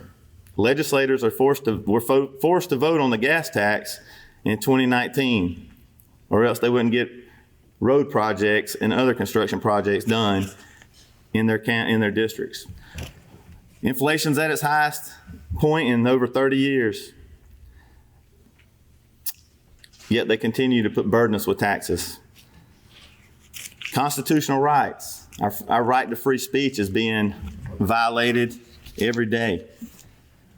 School systems, college school systems, are restricting the right of conservatives to speak on their campuses. The Second Amendment. And we've seen recently that the Congress or the legislature here in Alabama passed a constitutional carry bill. Gun activists give that bill a C+ rating. And then they turn right around and pass a mental health type bill that's related to if you think you're mentally incompetent, if I think you're mentally incompetent, I could call this hotline number and have you placed on a list where you couldn't buy a weapon without due process. As the constitutionalist, that's not what the Second Amendment protects. It protects our right to bear arms, to keep and bear arms. Education, we see there's a fight in education right now. We see that our state has gone from 26, middle of the pack in education in the years of 2010, to last in nearly every category across the board. You know, while Republicans continue to just pour money and more money into the school system, they're trying to fix a problem of money, and it can't be done. I have run out of time, and I never thought that would happen. And I just told you I've now run out of time. Thank you for letting me speak. So you talked about the closing of churches and businesses due to the COVID-19 pandemic. So what do you think can be done to assist in this economic recovery since we've had to deal with this for such a long period of time? Yeah. Well, if we understand what our Congress and legislature are telling us now, that Alabama didn't suffer too bad, if you can believe that. And I believe they can say that because we got all the federal money. So if I'm not mistaken, we're some $140 million above budget. Can't quote me on that number. I don't have that number right in front of me. But they come out of legislation sessions and they're telling you that every time. Hey, we're ahead of budget. We're ahead of budget. But they never turn around and give the individual a tax relief. So how can we recover? We've got to just promote our businesses. We've got to promote bringing businesses back into the state, giving them opportunities, giving them incentives to come into our state, and open up more jobs. Do you think that it is necessary to have photo identification to vote? Yes, ma'am. I do. There's no need to expound on that. Everything we do in life requires a photo identification. If I walk right across the street to the All-In Credit Union to try to open up an account, they're not going to let me do it without 2 forms of identification.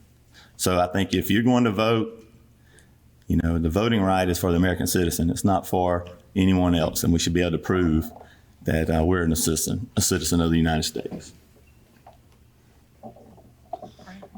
Okay, what ideas do you have to fund repairs on state roads and highways? What do I have? Well, we already have it. We've got a gas tax. No, We've got a gas tax. I'm talking about you. Me? How would you go about funding? How would I go about funding the roads? If you were to write a bill. If I was to write a bill, that's a good question. I have not thought about that. But I can tell you what I don't like is the gas tax being forced upon us and being a perpetual tax that is constant and continuous and does have no end. So that will continue. So what I would do is we've already got a budget. Let's look at that budget and let's build something. I work in the nursing home industry. We have bare minimum revenues at the end of every month. So if I want something, I have to plan ahead. I have to say, okay, I need 6 wheelchairs. Well, I need 6 wheelchairs in 6 months. So I'm going to buy one every year or every month until I get the wheelchairs that I need. So I think the same kind of philosophy should go to the government. If we need to build some roads, we need to prioritize these roads. We need to put them in the budget and make them happen. Instead of waiting 40 years till we need to repair them all at one time. Do you believe that convicted felons should lose the right to vote? I believe that's already been established that they do. Should there be any recourse that a felon can come back and make amends and recover their right to vote? I think that would be on an individual basis according to what the crime was. Now, what would your belief be on how someone who has served his time and re-entered society, how would he go about reestablishing his right to vote? Yeah. That's a tough question according to what the crime is. I know we look at crimes in different levels, and well, it's like if you got caught DUI, you had to go to all those classes. Yeah, well, DUI is totally different than somebody molesting a child or killing somebody, or you've paid your debt to society. Yeah. How do you make yourself whole? Well, as a Christian, I think you make yourself whole in spiritually first. Now, society has a different rule. And, if we as a people agree that they should not have a right to vote according to the crime that they committed, then the society should stick with what they decide. And the spiritual side of things will take care of themselves. Young people have engaged in elections in greater numbers than ever before. How will you keep them engaged? Well, we have to. You know, I told you I work in healthcare, and our average age of employment is about 50 years old. And so getting young people engaged, taking accountability for themselves as far as work, how they stand and how they look at politics. You know, we've got to keep them engaged. We've got social media. We've got those outlets that we can continue to engage them in that manner. We've got to make it interesting for them. You know, what do they see? I'm looking at my kids. I've got 5 kids. You know, we talk about politics a lot at our house. I don't know what happens in most houses, but our kids are highly engaged. They know what's going on. They know what their future looks like and how decisions that our government leaders make affect their future or could affect their future. Oh, do you have any ideas on how you might better fund the education system? Because we're always short of money. I disagree 100%. We are not always short of money. Yeah. I think they just passed the largest education bill ever and dropped $192 million on some math teachers. All they did was create a bigger government. I'm married to a teacher. Her mother was a teacher, and there's not a lack of money in education. It's just the way it's being spent. Yeah. What is your negotiating style and approach and philosophy for dealing with adversary? Well, I think there's always an ability to create a mutual ground, to come up with a resolution that is a win-win solution. And if there's not, and if we're negotiating, you and I are negotiating, and it affects a moral ground, then I'm going to stand my moral ground and never give in. If it's an event where, you know, we may disagree on a policy, or we may disagree on a fundamental principle that's not a fundamental principle, but we may agree on something that's not going to affect the individual or cause a burden to the citizens of the state, I think we can just make a resolution and come to an agreement somewhere in the midway of in the middle of the road. Let's see. How do you relax and recharge? Exercise, sleep, prayer, That's right. and fun. And contrary to popular belief, I like to work. I come home from our regular job and I'll de-stress doing our secondary job. So that's a good way to get to hang out with my kids doing that, teaching them some life lessons and work skills for them to prepare as they transition through high school and into the workforce. Okay, thank you for Thank showing you. up. I certainly appreciate your time. Thank you very much. Listening to you speak. Yes, sir. Thank you. Thank you, ma'am.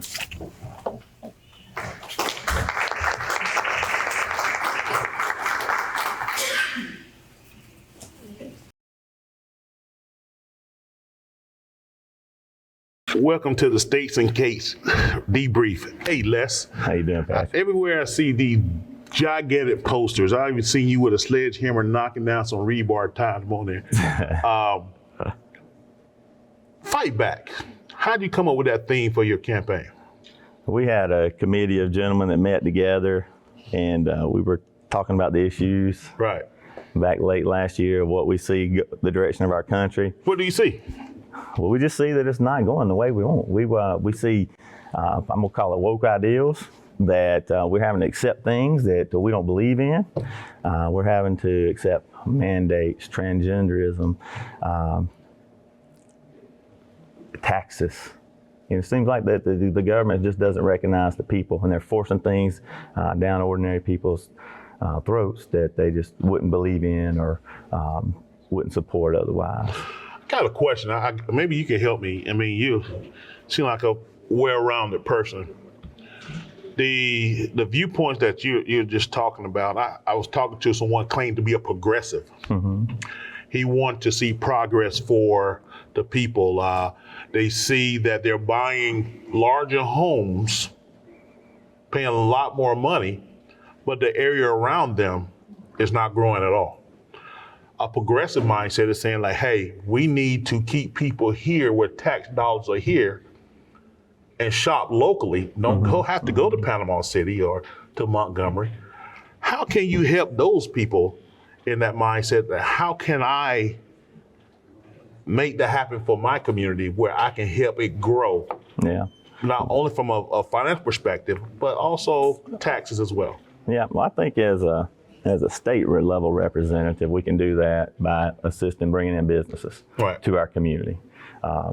We have actually, I'm live in the enterprise community, so we have a lot of people who are, going out and recruiting companies already to come to our city. Right. You hear a lot of things about what people want. We want restaurants. We want these type businesses. But we have to be attractive to those businesses. Absolutely. How are we attractive? Are we offering them incentives? Do we have the buildings they need? Do we have the land that they need? Being Keith, they're not in enterprise city limits proper. They're in New Brockton city limits. But they came in. They built an enormous factory. They're filling it up. They're servicing out of it. Bringing a lot of good jobs into that area, keeping tax dollars local. So I was looking at a model that Peachtree City in Georgia. Mm-hmm. Same population, same demographics. Everybody's working, middle class. So you're saying taking those examples, trimming it and making it fit yours is something that we probably need to do. See where it's working. Well, Peachtree City, and I'm not 100% on the area of Atlanta. I believe I go through there on the way. It's from south. I think it's from the south side. So they have Atlanta to pull from, right? Right. So they're going to pull a massive amount of population from there. So, we would, like you mentioned, if their model was working for them, maybe we look at that model in the Wiregrass, Coffee County area and see how we can relate that to what's best for us. We have agriculture. We're strong in agriculture. We're strong in aviation, military service. How can we bring some of those businesses that support those industries into this area? I got you. I'm in contact with several people in enterprise that in the surrounding area, just bringing businesses in. There's some good things that are about to be announced. We hope coming down the pipe, right? Yeah, downtown. So we hope we got some good things coming. We sure appreciate it. Frank got on to you. He asked you, how do you unwind? Yeah. You didn't tell him that you're old ball coach. Why you? Man, it caught me off guard. Yeah. My passion, if I could get paid to do it, would be to coach youth sports. Man, I got a 6-year-old. I love coaching his little baseball team. They got some great personalities on there. They check us out on Facebook. They tag me in all their pictures. They're great kids. Got a 12-year-old team we coach for the Enterprise Parks and Recreation Department. Have a lot of fun with that. And then blessed enough to have been asked to coach a group of boys, 12-year-old travel ball team. And if it's basketball season, we're coaching basketball. I'm trying to get out there to coach New Brockton this year. I'm coming out of retirement. Hey, man. I'm coming out. I tell you, they've got another guy's moved into town. He's a wrestling coach and from New Jersey, and he loves football. Big, strong guy, and he's interested to start one of those travel football teams that you and I talked about. Yeah, you and him make a good pair of that. Hey, I tell you what, tell everybody how they can learn more about your platform. You can reach out to us at leswhogan.com. We have a Facebook page at Hogan for House 91, and my phone number's on there. You can reach us there. You can text us, email us. We'd love to talk with you more about what's happening in Alabama and what we think we can do to affect positive change. And thank you for giving us this opportunity, man. I thank you being as genuine as you are, man, and good luck to you, brother. Appreciate it. Thank you, sir. Thank you. Love you, brother. Thank you. Pleasure to meet you. All right. Up next, we have Josh Carnley, Republican, running for Alabama Senate, District 31.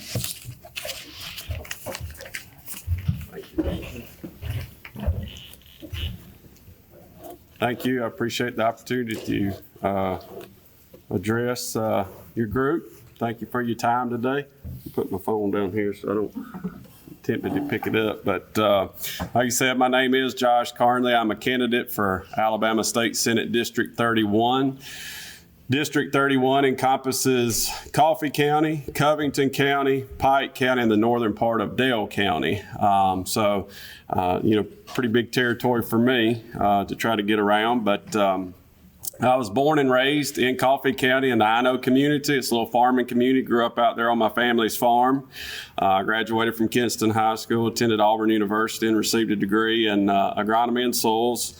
And after college, I had the opportunity to to move back home. I used to always think I wanted to move away, but after going away, I realized I liked home. So I moved back here to Coffee County and started a small business. I'm in the insurance business. Over the 22 years of business, we've grown. We have offices in Troy, one in Enterprise, we have one in Andalusia. In that business, I had the opportunity to serve farmers, small business owners, and individuals in the community. After college, I met my wife. We've been married 19 years, Valerie Presley. She is from Opp, Alabama, went to school at Opp, graduated from Auburn University. We have 3 children. I have a 15-year-old daughter who will be 16 on Monday, so my life's about to change. So it's my pocketbook. But we have a 12-year-old daughter, and we have a 10-year-old son. So, we have a lot of activities going on at home, but thoroughly enjoy family life and enjoy being able to spend time with them. In 2012, I had the opportunity to run for the county commission in Coffee County. And that was an opportunity. I was given some advice by somebody that was at the state level to say, hey, you should get involved in local government to understand if that's something you want to do. And so, like many people, I went in thinking I knew a lot, but then I realized I had a lot to learn. And, through being a commissioner, I've learned a lot of good, valuable characteristics that I believe. And the biggest one is just serving my community. The hard work that goes into it, making it a better place to work and to live,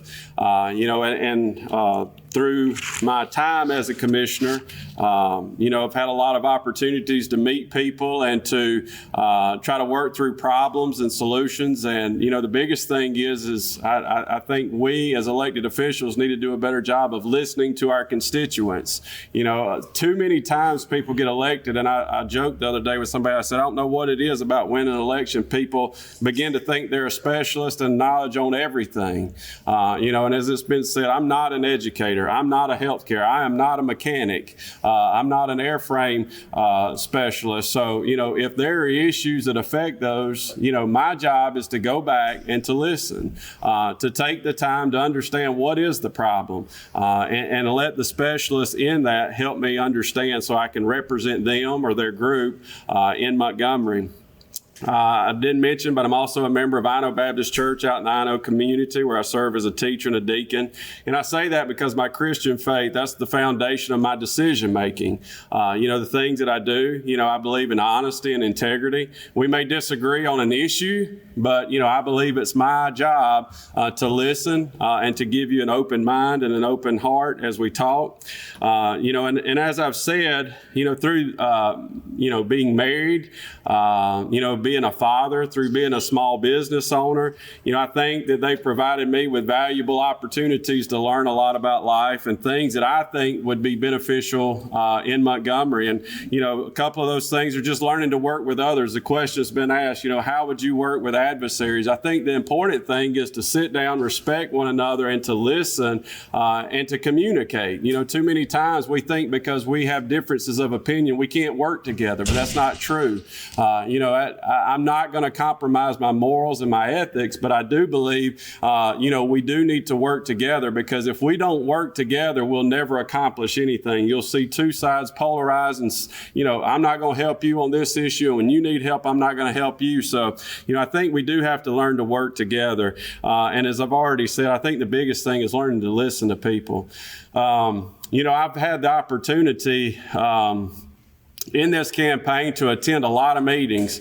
I've spent a lot of time going to the South Alabama Liberty meetings and listening to the things that have been said. And a lot of people that work on Fort Rucker have attended out there. So, those are just examples of how I want to serve, not by coming down and telling you what we need to do, but by listening and saying, what can I do to serve you? Too many times I think elected officials forget the people who pay their, who write their paycheck are the people that elected them and put them in position. So, we need to act as servants, not as people that are dictators and going to drive the issues. But, in saying that, in meeting with people, I do want to have town halls, and I do want to go to union meetings and listen and learn the issues that are out there that we need to do a better job of representing. I say this because these are things that I've used in my business. These are things I use in my personal life, and there's some scripture out of the Bible But even if you're not a Christian, I think they still apply, and you can respect the verses and what they say. 1 Corinthians 10:24 says, let no man let no man seek his own good, but everyone the good of another. Philippians 2:3 says, let nothing be done through strife or vainglory, but in everything with humility, putting others ahead of themselves. So, I mean, those are just good, examples of how we as servants, as leaders, as elected officials should treat our constituents. And I think if we did that, if we took those characteristics to Montgomery, we would see a better government and a better place to live. As I've been asked so many times, why would you want to do this? Why would you want to put yourself through this? And I think it's, our job as leaders to stand up in our communities and stand in the gap for those who aren't able to, who don't want to. But the biggest reason is for my family. I've got 3 kids, as I've mentioned, and I'm concerned about the world that they're going to grow up in, and the decisions and the things that go on in Montgomery and Washington, D.C., they affect that world. And I believe I want to stand up and be a part of the solution and not just sit back and talk about it. But, we need to be careful, and we need to be willing to stand up and lead. And some of the things that I stand for, the issues, first and foremost, I'm pro-life. I believe life happens at conceptions, period. And that's where I stand on the issue. I'm pro-Second Amendment. I believe it's our constitutional right, and that's where it is, and it's not my job to try to rewrite that.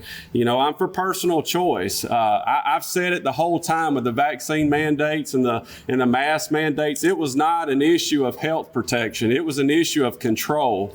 And we as a people need to stand against that. Now, if you want to take the vaccine, take it. I'm not opposed to it. But I don't think any big government needs to force it down your throat. Because what if it's an issue that you don't agree with? If that government's already taken that stance and said, hey, I can control what you do, then they get to push that down on you. So I think we need to be careful, whether you agree or not, that we don't want government controlling our everyday decisions. I believe I can speak and everybody understands this. Inflation is out of control. The things that we used to be able to buy, take a lot more money to do. And so we have to get that under control. I'm out of time, so I'm going to stop. Answer questions. So, I just want to talk about labor unions as a whole for a minute. Okay. What is your stance on it in the enacting of protecting the right to organize, the PRO Act? The what act now? The PRO Act. You have to. Protecting the right to organize. Listen, I'm fine with, people organizing and being able to unionize. I mean, I've had lots of friends and family members that work out at Fort Rucker, and, if that's their choice, as long as they're not forced to join and have to abide by rules, I feel like it's their choice to join, and, I'm fine with unions. Speaking about education, what is your stance on critical race theory being taught kindergarten through 12th grade? Okay, I'm going to say it like this. I'm for education, not indoctrination. And I believe that our education system should be teaching math, science, English, and spelling. I don't think we need to get into social issues, not with, public funding. If parents want to teach that at home, they can teach it at home. I say let's teach American history. We need to learn what our Constitution says, what the Declaration of Independence says, and I think that's what we need to know. And outside of that, I don't want my kids having to be taught things that I don't believe. And I don't want them to do it with public funding. Do you think that Alabama would benefit with educational lottery? Are you in favor for the lottery? I'm opposed to the lottery. I'm opposed to it simply because we already say we don't trust our government and we want to give them more money. If you read the lottery bill that was put out there this time, you had a lottery commission that was going to be started, and it said in that bill, the chairman of the lottery commission was to be a lawyer. I mean, I don't understand that. Why does that have to be? But what my concern would be taking that funding and giving it to education, but robbing education and just doing a hand swap. And I don't think government needs to be in that, so. Okay, since you have an agricultural background, what is your stance on the legalization of medical marijuana? Well, I can tell you this, I am not a doctor, so I would refer to healthcare professionals, but I do think that the problem with medical marijuana and what can happen with that is the fact that it can be used to, and I've been told this by people that can prescribe it, because pharmacists can't, prescribe that. I've been told by people that are in pharmacy, that own pharmacies, they're not allowed to touch it. But what's going to keep somebody from taking a bottle that's been filled with medical marijuana, getting it refilled with an illegal or, backroom deal, and then continuing to use it? But, I think if it is a healthcare treatment that a healthcare physician believes, but I think all of the negatives that come along with it are just, they're a lot, so. Could you address the criminal justice as the state faces a federal lawsuit over violations in the state prisons? Yeah. So I think we've seen the statement of kicking the can down the road. We've done it for a long time. Back in 2015, our Republican legislature did a great thing, and I'm being sarcastic, by passing prison reform. I think they thought that just let's let people out of prison, don't serve their time. Let's just get them out of our prison so we don't have to spend money on it. Now we're spending $400 million on prisons. Well, not $400 million, but what's the number? I can't remember now. It's a lot of money that we're spending on that. We were going to spend it anyway, but I'm saying that, as a state, we need to be harsh on criminals. If we're going to deter them from going to prison, we got to make them pay the time for the crime that they do. What steps, if any, should be taken to curb gun violence in our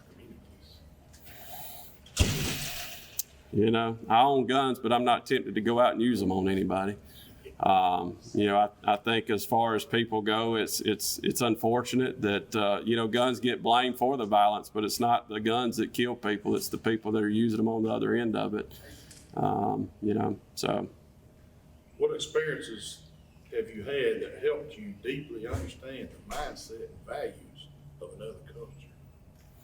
Well, my Bible tells me that I'm supposed to love my enemy as myself. I'm supposed to treat others with respect, and I believe that, and I live it out. I've got friends that don't agree with me politically, but we're friends, And I've said before, I think that we have to learn to listen to one another. Doesn't mean we have to agree, but why is it that if you disagree with somebody, you have to be, you can't talk, you have to be adversarial, you have to be, fighting, or, I think it's just what people have promoted because it looks good, whenever people are out there fighting. But I can work with people, and, not that I'm going to agree with them, but, I'm not going to kick them out and say, hey, I'm not going to listen to you anymore.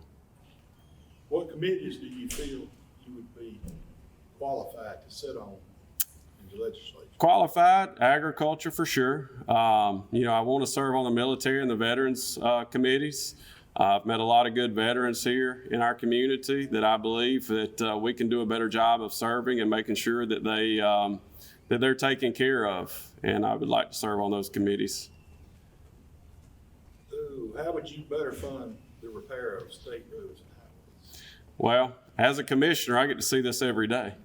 We did get money from the state tax, but what happened? The cost to pave a road goes through the roof. When I started as a commissioner, it took us approximately $80,000 to resurface a road. It's $150,000 today.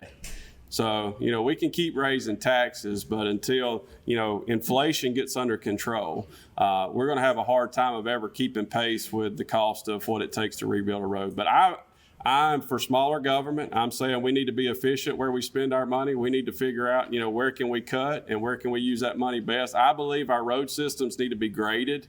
We need to put priorities on them, and that's where we need to focus our funds, not just giving it out for political reasons. Thank you for showing up. Appreciate it. With us your ideas for the office you're running for. Appreciate the opportunity to be here. Thank you. Welcome to our States at the Gates post interview. I'm with Josh Carnley, a local commissioner, right? Yes. Local Coffee commissioner County. at Coffee County. Yay. Yeah. I tell you, I was just sitting there and listening to you. You sound like someone of conviction and truth. And And that genuine nature should help you go a long way. Well, I appreciate it. Where did that come from? My family, my raising. Right. My grandfather was a Baptist pastor, and my dad, just raised in You the church. reared up good. I was reared up good. I had good. It wasn't anything I had to do. It was my folks. So. Right. So what do you think what separates you from your competitors in regards to this race? You know, how things get, people lose their voice sounding like other people's voice. Yeah. I hear you, and I'm quite sure our constituents want to hear you too. Right. What makes you different?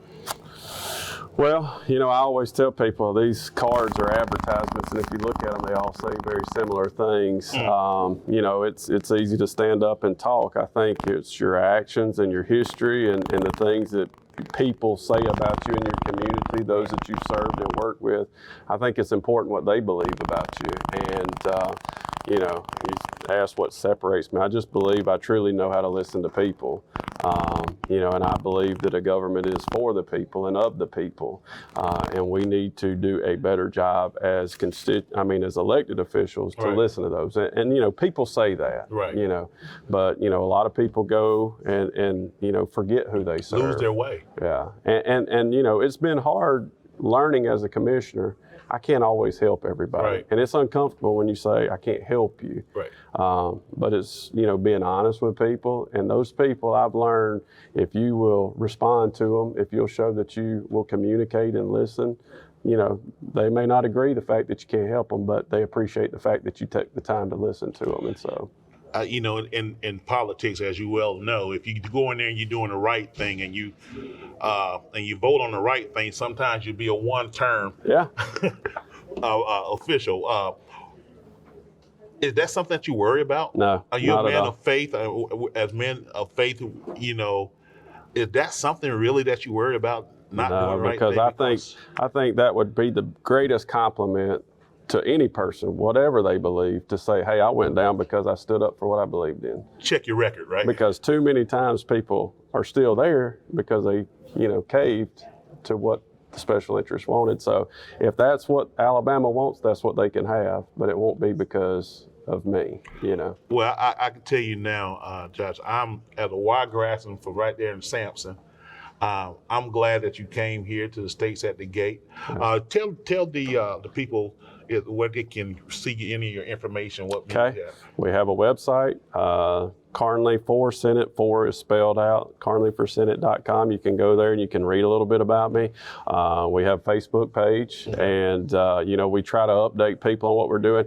And through that, I try to prove to people I'm not just telling you I want to serve you. I go serve. I go to meetings and I try to be involved in communities all throughout the district. So Facebook's a good place to see that we truly are putting feet on the ground and being plugged into our community. So, well, May 24th is coming around here fast. Praise the Lord. And we welcome you come out to our meetings. We have meetings every first Saturday.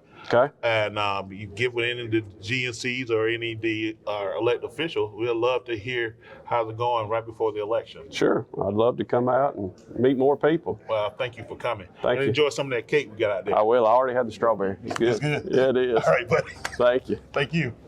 It is my pleasure to introduce Mr. Vimal Patel, Democrat for U.S. Congress. Come on up here, Vimal.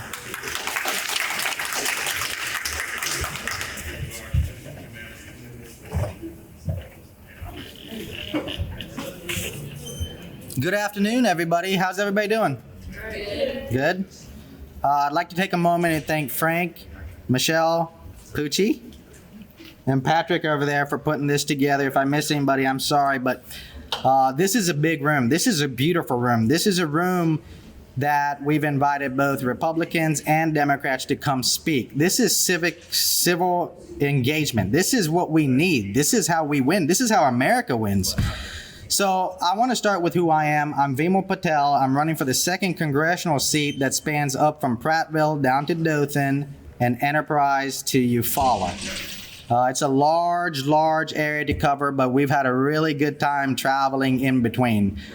We have businesses in most all of these cities. There are hotels, laundromats, gas stations. I don't think I missed anything, but there might be something snuck in there. Let's talk about that for a second. Let's talk about what our platform is.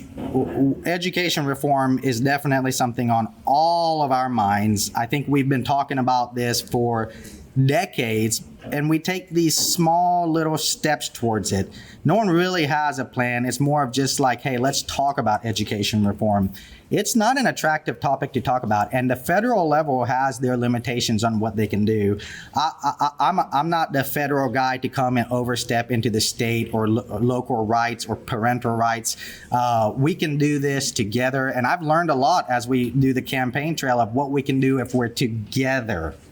That's important, together. What does together mean? We're going to talk about what together means. Second on my platform issue is small business. To talk about small business, you have to know small business. You have to remember when you were 7 years old helping dad and mom clean hotel rooms, small business. That hasn't changed. We're still there. We're still leading from the front. 2008 is when I got back in. I graduated from Auburn University with a political science degree. That's about as far as I let my political resume take me, because there's something about career politicians that just rubs me the wrong way. I got back, I took over my family business, and we had a great recession. This great recession taught me a lot about efficiency. It taught me a lot about hard work and leading from the front. I got a second opportunity when COVID struck. COVID struck, a lot of people tucked tail inside. I was there. I was out in front. My wife was definitely out in front helping clean so many rooms over such a long period of time. And, you know, I like to talk about my team a lot too. No one person is running for an office. Anybody here that's speaking, and they're amazing folks in this room. They take my breath away when I listen to them and when I learn from them. But none of them are running by themselves. They're running with teams. So you have to have somebody who can put teams together. I have amazing teams. I have teams in Montgomery. I have teams in Troy. I have teams in Dothan. I have teams in Enterprise. I have teams in Eufaula. I have so many teams that I feel like a spoiled little kid sometimes. I do.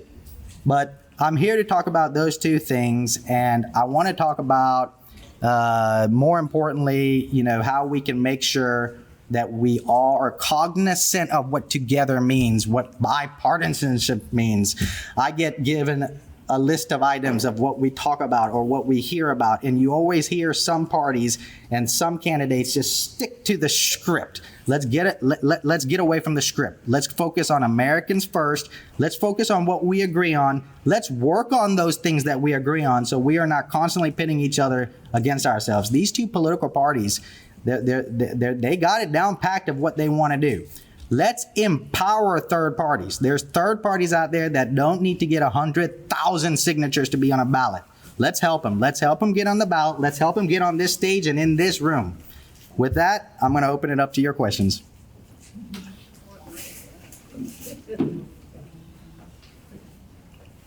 You graduated from Auburn University? Yes, ma'am. What is your degree in? My degree is in political science. Okay. And I would tell you that ever since, I think 9/11 was a big point for me. 9/11, my family's done a lot in the community for Troy, Alabama. That's where I went to high school at Charles Henderson. And we have friends all across the country. If you know anything about Patels, we're all over. And anywhere you drop ship us, I think there's a hotel, a Comfort Inn, or a Sleep Inn, or a Hampton Inn, like my friend Hilton likes to stay at, that you'll find us operating. My community, Troy community, they treated us very well. That was a tough time, though, right? That was a tough time. So now, When you were at Auburn, did you serve on any type of student government? it's a great question. I actually served as I was slated to serve as leadership for college Republicans. And, you know, even when we sit here in these rooms and we talk, like, the labels to me, I don't understand the labels. Now, I've tried to understand the liberal label or the conservative label or the Republican label or the Democrat label. But you see, my fingers ain't even going in the right spots. I just don't know them. I consider myself American first. And when I hear a topic, I think, wait, what is the right course of action? Sometimes I'll read it and then I'll be like, oh, but this party I'm trying to get a nomination for says completely different. And still, it doesn't shake how I come out here and I talk to you guys. So we were talking, one of your big points was education. how do you feel about a lottery for education in the state of Alabama? Yeah, look, the lottery is a very it's a great topic to talk about. I mean, there's two sides to this, but now how are we going to structure it is my concern. So I hear Carnley's comment about this, that hey, you're going to create a lottery commission, and I think to myself, in perpetuity, eternity, how far is it efficient until it's inefficient? And I want to do anything we can to help our education system, but let's not make sure that we continue to add red tape, because I will tell you there is a lot of red tape out there. And if we're going to elect folks, I think one of the key points I would look at, whether you're a Democrat or Republican, is how many people do we want to elect that would not make up frivolous legislation? Because then we're born with that legislation. We have to live with it. So, and you mentioned that you're very experienced in the small business world. Do you have an opinion on labor unions and how they should be handled? Yeah, I think, the right to organize is as important as any right, and I think we have to defend those rights. I think that's self-explanatory, especially when you think, well, what does freedom mean? What does that mean from a social aspect, from a financial aspect? The right to organize is one of our inherent freedoms, and I think we need to defend it. If you were elected, which committees do you feel you'd be qualified to sit on? Yeah, absolutely. This is a question me and Phyllis take everywhere we go. And both of us are big on our armed forces and education. And those are two that we both want to be on. I have to say, just knowing the financial aspect of it, I would like to plant a seed in Speaker Pelosi's or Speaker McCarthy. We have to say that. That's a reality. We need to confront that. And it doesn't matter whether you're a Republican or a Democrat. You have to understand how that works. And I'm going to plant a bug in either one of those 2 ears that I would love to be on appropriations. You spend a lot of time trying to get in that committee. We may have a better shot than we think if we elect the right type of candidate that says, I don't understand labels. There's something nice about that naivety that I am excited to go there and get that assignment. Can you give us any examples from your past as to how you helped change the culture of an organization? Great, yeah. I'm really enjoying the fastball right down the middle. When I took over in 2008, and I say this, and my father left, he had a church event to go to, but I love my father, and I don't want anything I'm about to say to come across anything opposite. He has done amazing things in this country for an immigrant who came here in 1980 with, it's the story we all hear. We come here with nothing, and then now you come here and your son is running for a congressional office. It's unbelievable when you look at it. If you wrote it down, you'd say, how? But he worked so hard, and he did so much that I think he might have left some of our people behind. And it wasn't a deliberate move. It's just you're so stuck on working and you don't understand. You haven't really assimilated to America. And one of the things I did immediately is I went people first. And my people, I have 60, 70 people between my 4 hotels. And I think if you talk to any one of them, how they identify, it doesn't matter, because May 24th, they're asking for a ballot that says Vimal Patel on it, and they're going to check mark it and put it in through the scanner.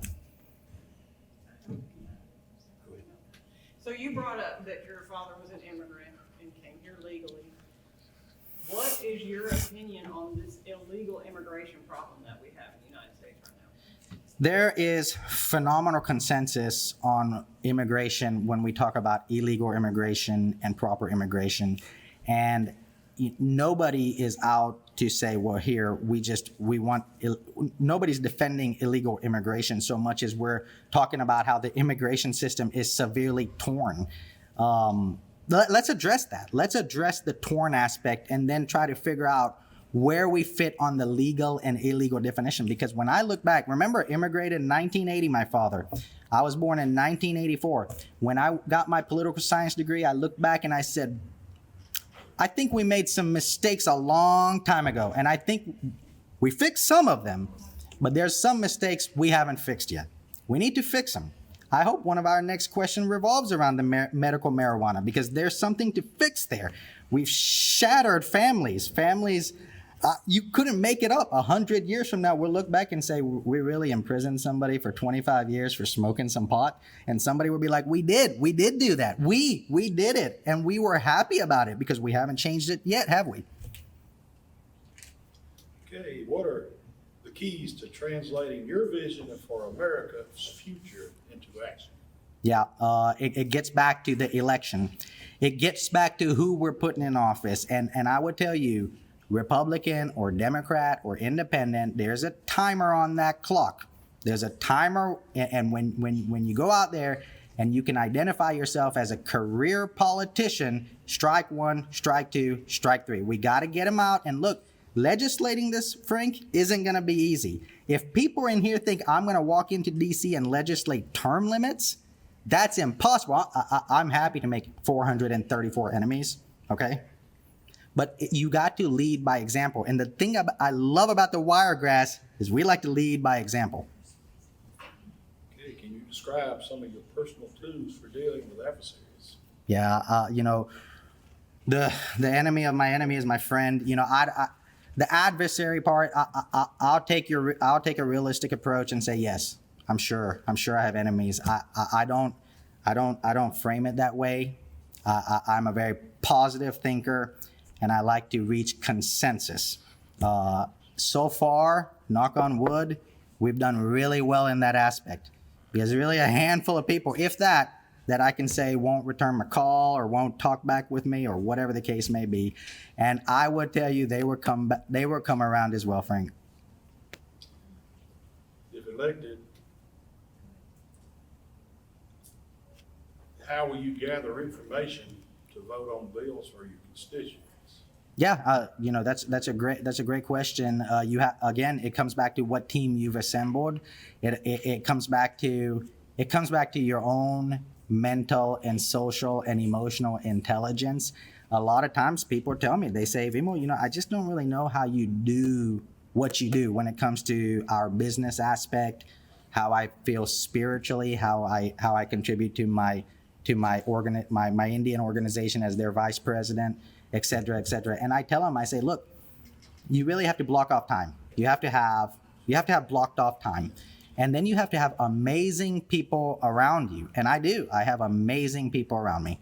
What I'm getting at is, how will you go about your district? Mm-hmm. I asked this question earlier. I heard. I commit to having a quarterly meeting with our union on a union meeting day, first Saturday of every month. I don't even have to I don't even have to win this nomination or this office to commit to something like that. Look, and it's important. You're right that you don't have to be a sitting congressman to make that decision. I think, yeah, absolutely you would. And if anything, you'd be very sick of me very quickly.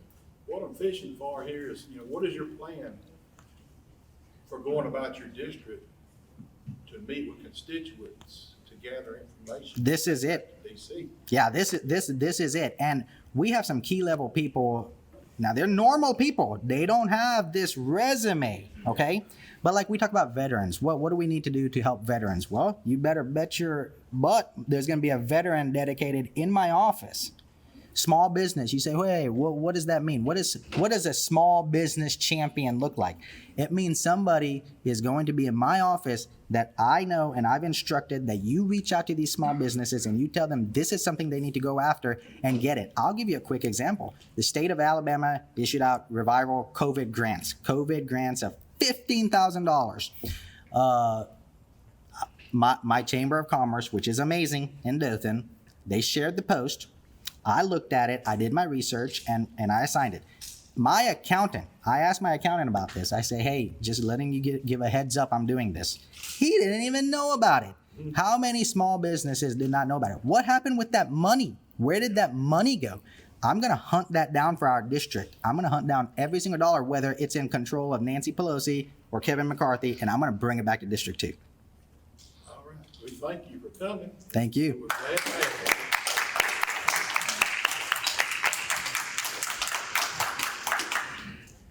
Welcome back to the Post States at the Gate interview. I'm up here with Vimo Patel, and I got some great update on you. One, Mr. Forrest Lee Coach Lee. Coach Lee. I don't think this is going to go well. Whatever story is about to come is not going to be good for me. Hey, he told me, he said, I taught that young man. He did teach me. He taught me a lot. He said that you was a very upright, good, hard worker. Yeah.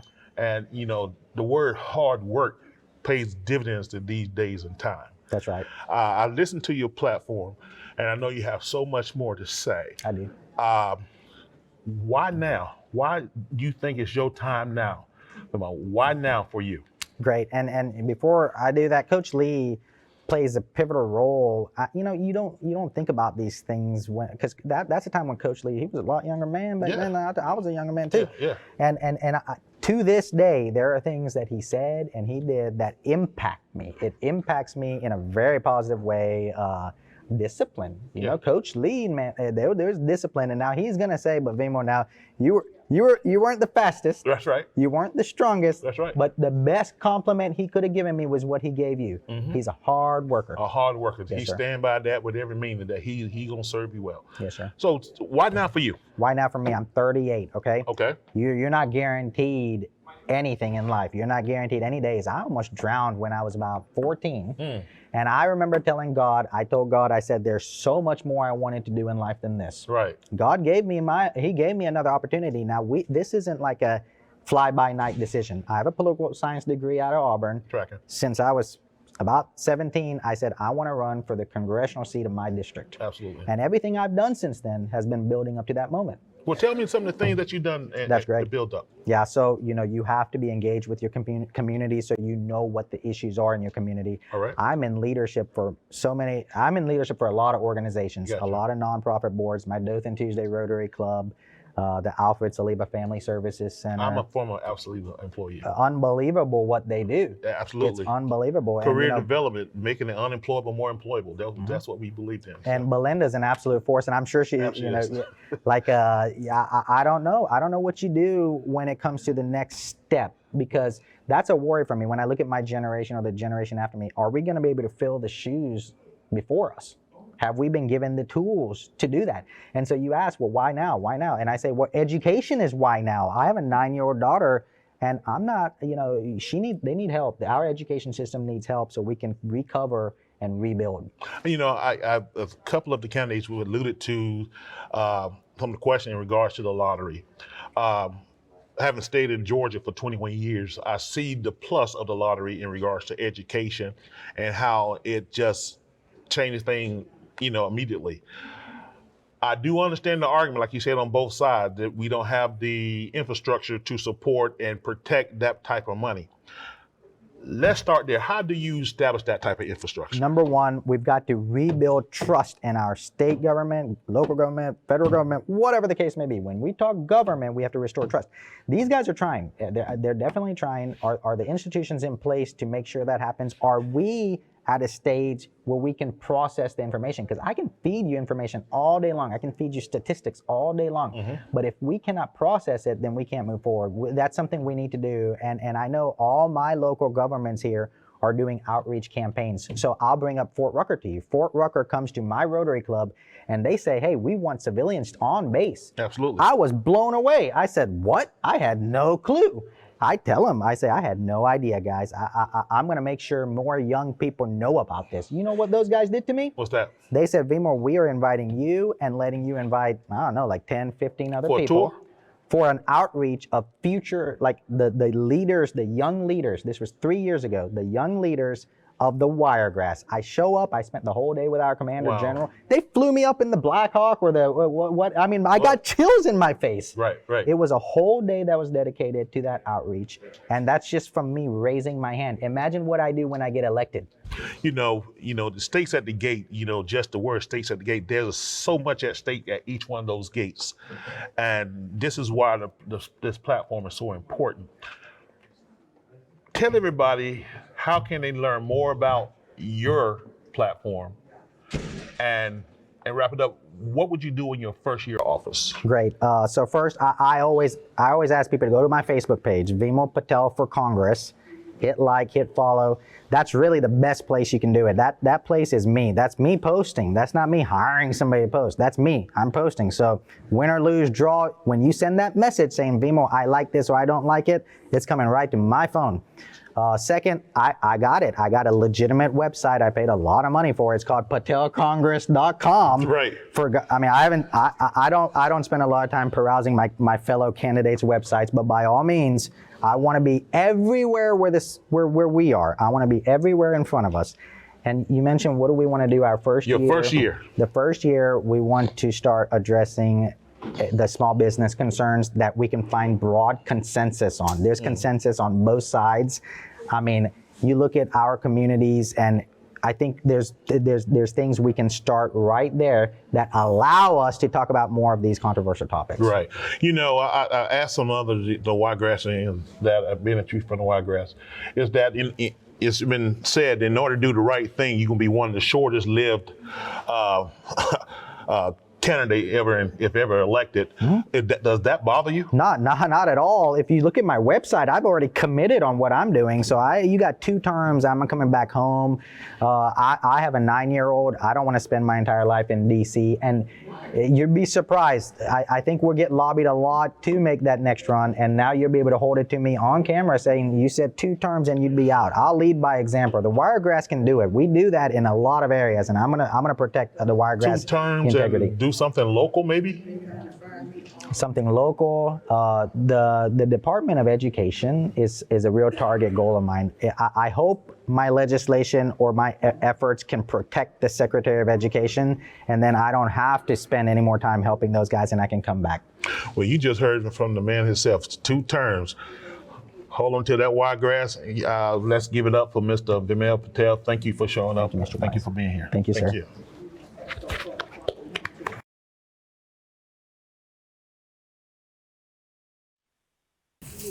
All right, up next we got Dr. Will Boyd, Democrat running for U.S. Senate.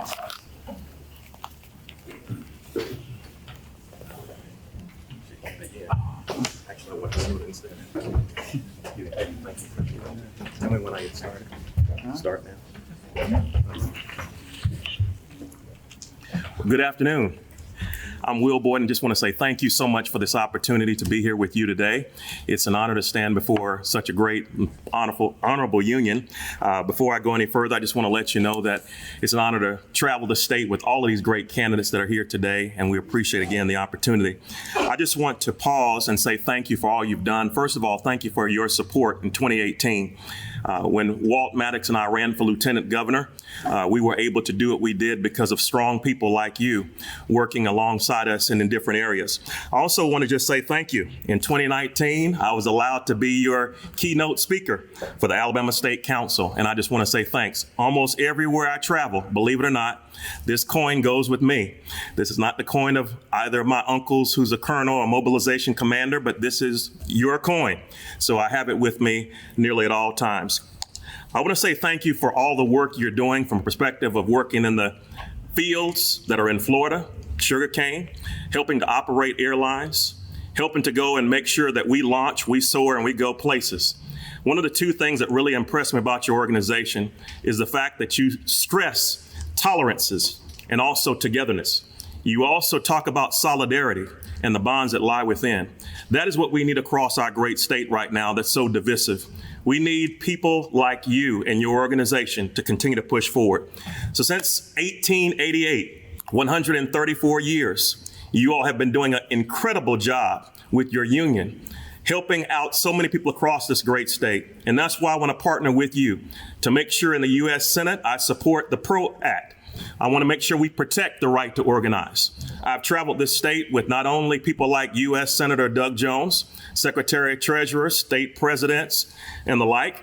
I've gone around this state to almost every county, making sure I explain that we need to go even further than to say we support the PRO Act, but let's make sure we push for things like the Davis-Bacon Act. Make sure we continue to push for the McNamara-O'Hara Act. Let's continue to make sure that there are prevailing wages and that people have a shot at the American dream.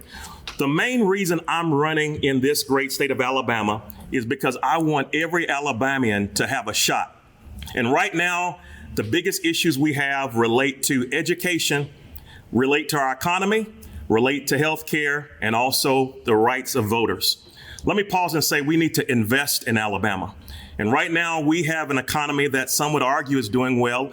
The economy is doing great in some places like these where unemployment may be below the national average. But in reality, we're seeing where we need more people that understand what you understand, what solidarity is all about. Yesterday, I had the opportunity to go down to actually Hueytown, really up from where we are today. And I went and talked to people who go down to the lowest parts of the earth, if you would. And they're those United Mine Workers. So today, to be in the presence of people who help us go to the highest levels, I just want to say thank you. And I appreciate you. I want to wrap up my speech by just saying what we need right now in Alabama is people who will fight for you. People who want to invest in Alabama by putting out what I call a blue collar revival strategy. I want to see more people have the opportunity to go into the building and trades, to go into unions like yours, and to achieve that American dream. Right now, we're seeing where unions are being taken advantage of. And I really hate this statistic, but I'm going to share it with you anyway.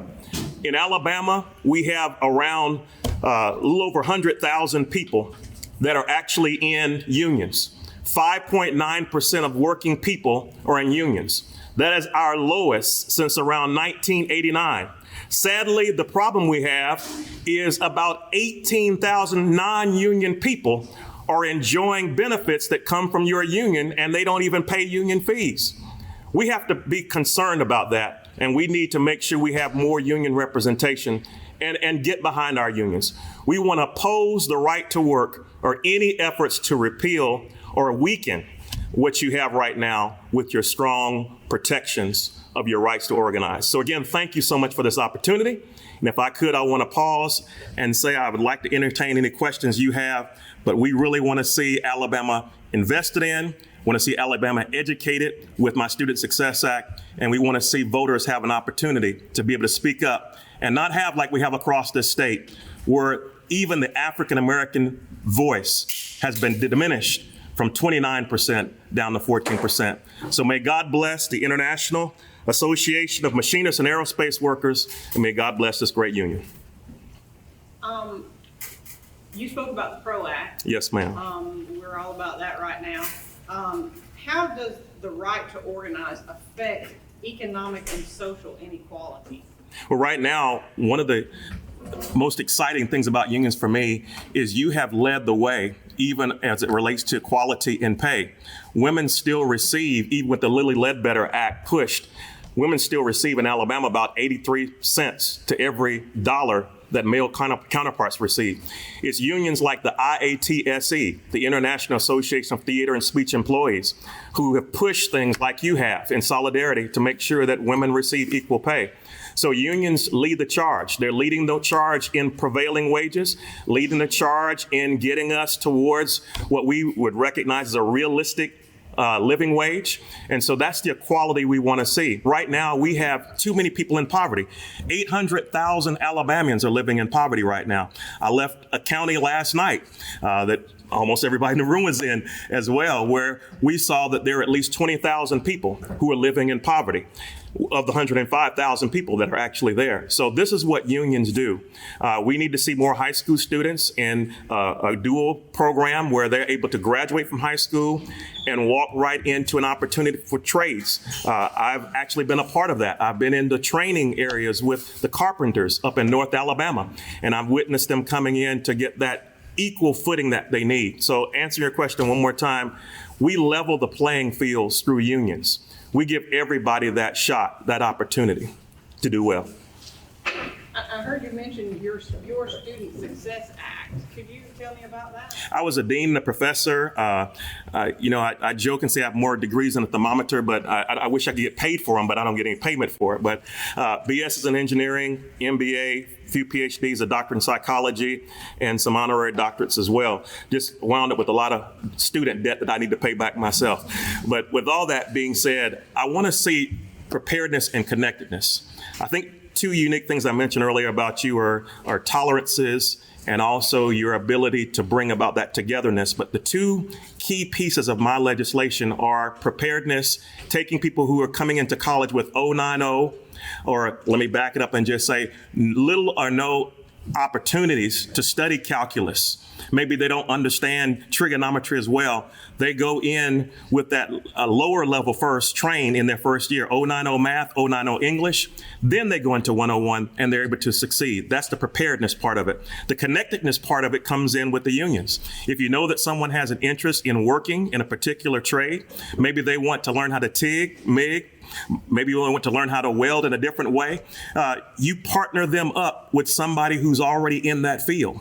And that part helps them to succeed. I have a track record of taking people who were last in class, had first generation college entry levels. And in other words, their mother may have gone to college only in their family. And yet they all graduated with at least a 3.0, some even 4.0s. Some people that were at the back of their class, but because we took the time to wrap our arms around them, in that solidarity I keep talking about with your union, that created the bond that helped them to succeed. And I've asked this to other candidates today. Do you think that a lottery would help the educational system? Absolutely. One of the parts of my student success plans, if I could start from the beginning and work to the end very quickly, is we need to start with pre-K, making sure every person who is 4 to 5 years of age in Alabama, when the brain is actually in its best developmental spot, they need to have access to high quality pre-K. I believe that should be funded by an educational lottery. We have a lot of regressive things going on in Alabama, including a grocery tax that hit the poorest the hardest. Some congressional districts that I'm in have at least 125,000 women without health care. But going directly to what you just mentioned, the educational lottery would help us a whole lot. Right now, we're seeing our money bleed out, or I just see license plates from our state in our contiguous states enjoying the benefits of their lotteries, putting Georgia students to school when I want to see Alabama students go to school. How you doing, Mr. Boyd? Fine, sir. How are you? What are the first three things you're going to do to raise Alabama's confidence once you're in office? Well, I think my election alone, if I could be brutally honest, will help with the confidence to show that we're not as backwards or behind as we are taught or said we are to be.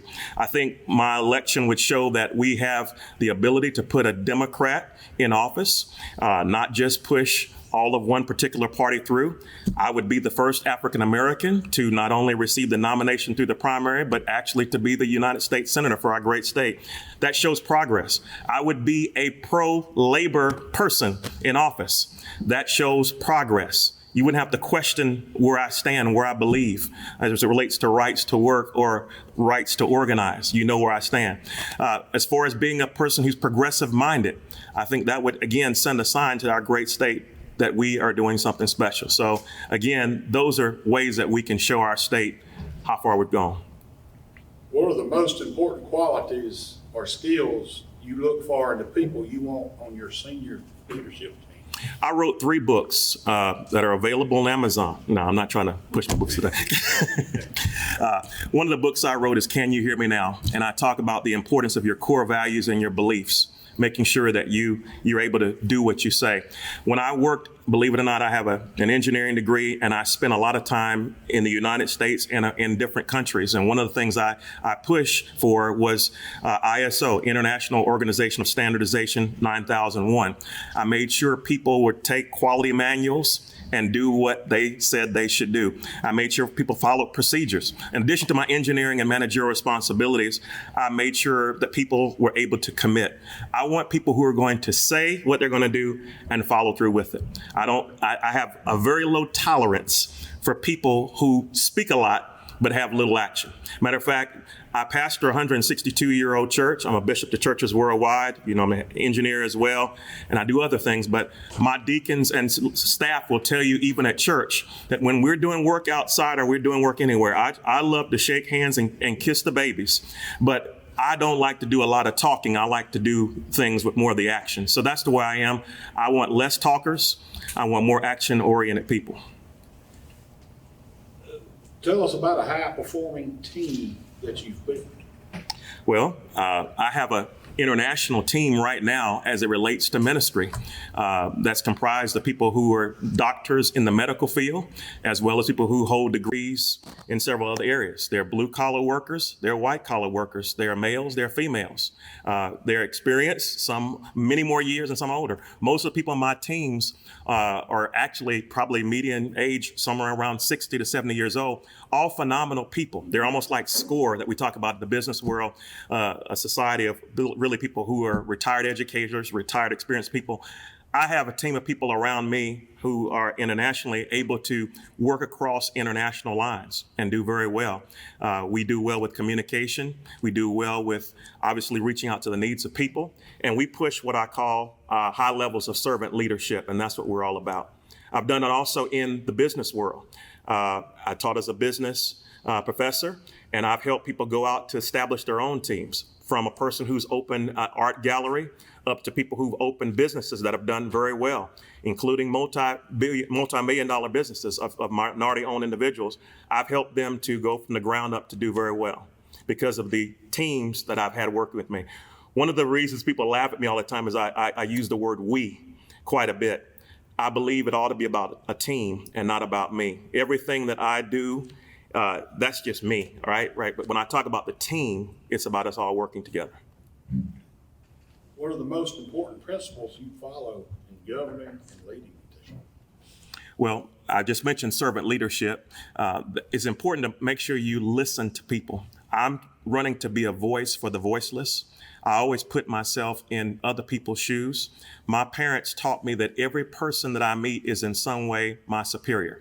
That doesn't mean I walk around with an inferiority complex. It just means I look for your expertise, your skills, and I try to learn from them. At the same time, I try to make sure that everyone that I'm serving is being heard. And right now in Alabama, we just have so many people who aren't being heard. So many people feel that they're left behind. So I thank you for, again, all you do to listen to people's concerns. Being that shop steward, that union president, looks people's issues and willing to work towards resolutions. Okay, which committee do you think you would be best qualified to sit on Senate? Well, we have a need for science and technology. Obviously, we have Huntsville that has a lot going on as it relates to NASA. I would like to see Indian affairs, which people don't ever talk about, but we have the Poarch Creek Indians that are very good friends in the lower part of our state who really need representation, who need at times people to speak up for them as well. I really believe business is important for us as well. I keep mentioning the fact that I'm a pro-labor person, but I believe we need businesses to be supported. Right now, we need all regulations loosened. And by the fact that we have so many regulations on our industries right now, it's causing us to really struggle as a whole. Our state could do a whole lot better in terms of employment if business leaders were able to operate their businesses without so many demands being put on them, so many certifications being required. At the same time, I'm totally against what's called misclassification in the union world, where I see that we have people who are, particularly for the boiler makers, particularly also for the pipe fitters, we're seeing where the home and builders are bringing in people who don't even have a license, that may be working under less guidelines and regulations. They're making less pay, they're less experienced, they're no journeymen, they're no apprentices, and all we're seeing is that they're just trying to push through work, get contracts that good paying blue collar workers need to keep. So that's what we need to focus on. Thank you for coming, Mr. Boyd. Thank you so much for the opportunity. Thank you, sir. Thank you, sir. Welcome back to the Stakes at the Gate post-interview show. Great platform. Tell us more about yourself, and you come from North Alabama, right? I do. Originally, I'm from Florence, South Carolina, but there's a Florence to Florence connection. I made my way to Florence, Alabama. I tell people they didn't quite pray hard enough. They tried to pray us back home from Illinois, and we wound up in Alabama. Back in Florence. Florence to Florence connection, but we live in Hoover. My wife's the vice president of HR for Books A Million. Gotcha. So it's just easier for us to be in that particular area, and all of my work, is done all over the state. So we are bouncing between Hoover and Florence, Alabama. I'll tell you, the shows is a good area. I got a dear friend up there, coach over there at Mars Hill, Yes, Daryl sir. Higgins. Yes, sir. Daryl Higgins. You hear me? I gave you a shout out now. There you go. Morris Hill got some great people up in that area, the Muscle Shoals area. And almost seem like the same dynamics that affecting them almost mirrors what's going on in the Wiregrass. Absolutely. How can we address that? Well, believe it or not, the area you just mentioned is actually in Colbert County and Lauderdale County. Right. That's part of the 5th Congressional District and the 4th. Right. So you have Lauderdale, Limestone, Madison, Morgan, Jackson. Absolutely. Most people focus on Madison, where Huntsville is. They get a lot of attention, a fast-growing city, because they have STEM or STEAM, science, technology, arts, engineering, and math. That's right. We need to make sure the Wiregrass has the same opportunities. Absolutely. We need to make sure the Wiregrass area looks like Huntsville. Absolutely. I mean, you have the resources here. There's no reason why we shouldn't. No reason why you shouldn't, especially with this great union here. We should be outperforming North Alabama. I tell someone the other day that we're not the Iowa caucus yet. Not yet. Not yet. Not yet, but you will be. I really feel, I keep bringing this city up based on population, is Peachtree City. And it's a city that not only grew in regards to population around 60,000, but everything around it kept the money there in Peachtree. What can we do so we don't have sectionalism like we have up in Huntsville, that we can spread the wealth throughout the whole state of Alabama, particularly the Wiregrass? What can we do to help with that? Well, one of the things I propose is that we have a mass transit system. We leave a lot of money every year, federal dollars that is, on the table as it relates to, again, putting a high-speed rail in motion as an example. Right. You could have someone who works in the Wiregrass or lives in the Wiregrass, but maybe they want to work in Mobile and come back. Maybe you want to shop in Birmingham and again, be back in the Wiregrass at night. Right. What that would allow is someone could work anywhere in the state, and their tax money, their dollars would go back into investing in a particular area, and everything's accessible. So I know it's a little different. It's just and more jobs. More jobs. More jobs would be created. Up and down that Continental. Up and down that route. I mean, you're talking about laying tracks right along an interstate corridor. You're talking about also opening it up for mass transit. You're looking at, again, beyond airport hubs, the ability to have more places. You have more people shipping goods, bringing goods, and doing well. You're diversifying. You're diversifying. That's exactly what you're doing. Well, I tell you, you mentioned about labor. Absolutely. About being a stern believer in labor. I'm a firm believer. Friend of labor. Tell me, what would you do if elected in office to help out our brothers and sisters that are on strike right now in Warrior Mets? That really concerns me because it's almost like the barometer. Oh, yeah. The barometer of goodwill for those who are elected officers. Tell me what you would do. I spoke with them yesterday, and regrettably, they've been on strike for almost a year, actually over a year now. There are names like Apollo and Blackstone and KKR. These are all names that are associated with it. But to be straightforward and to the point, they went from making, in some cases, and I know issues some people have with salaries, but $84,000 a year to being now in a position where they make $33. Right. Some people went from making $33 an hour down to making $23. Now I know for a person who's saying, well, I'm at 5, I would love to get to 7 or 15, that's a lot. Right. But you have to understand, these people like you put their necks on the line every day and do some very risky stuff. Right. I mean, it's a lot of safety protocols, right? But they do some stuff that requires that type of salary to attract people there. So what we need to see is solidarity as they're standing there. But it's just hard when you have very few people who support you, and you're down to $400 or less a week to feed a family of 4 or 5. And some of those people who are striking at Warren Met are actually having to go over to Amazon and pick up a night job, climb 4 stories. Wade Bessemer. You got it right there. And even with all of that, they're still not able to make what they need to match up to what they had. So it's terrible. They're standing there in solidarity as unions all over the state. I think we need to continue to pull together and salute them. If people can jump on the buses and every now and then stand there with them, that's great. But as a senator, you need somebody who understands the PRO Act, the rights to organize. Somebody who will hold that crew, the Met crew, to the fire and say, how are you posting record gains?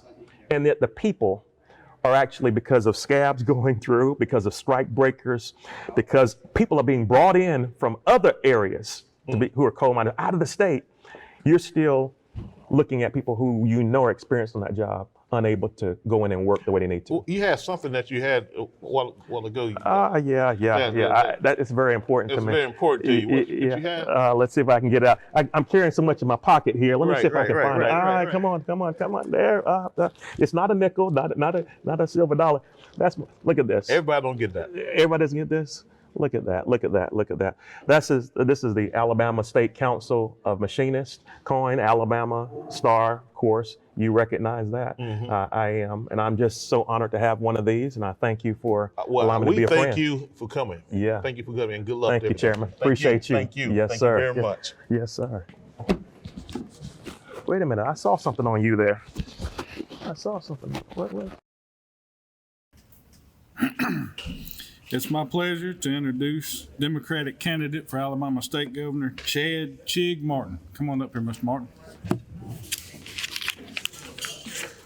Thank you, sir. Appreciate it.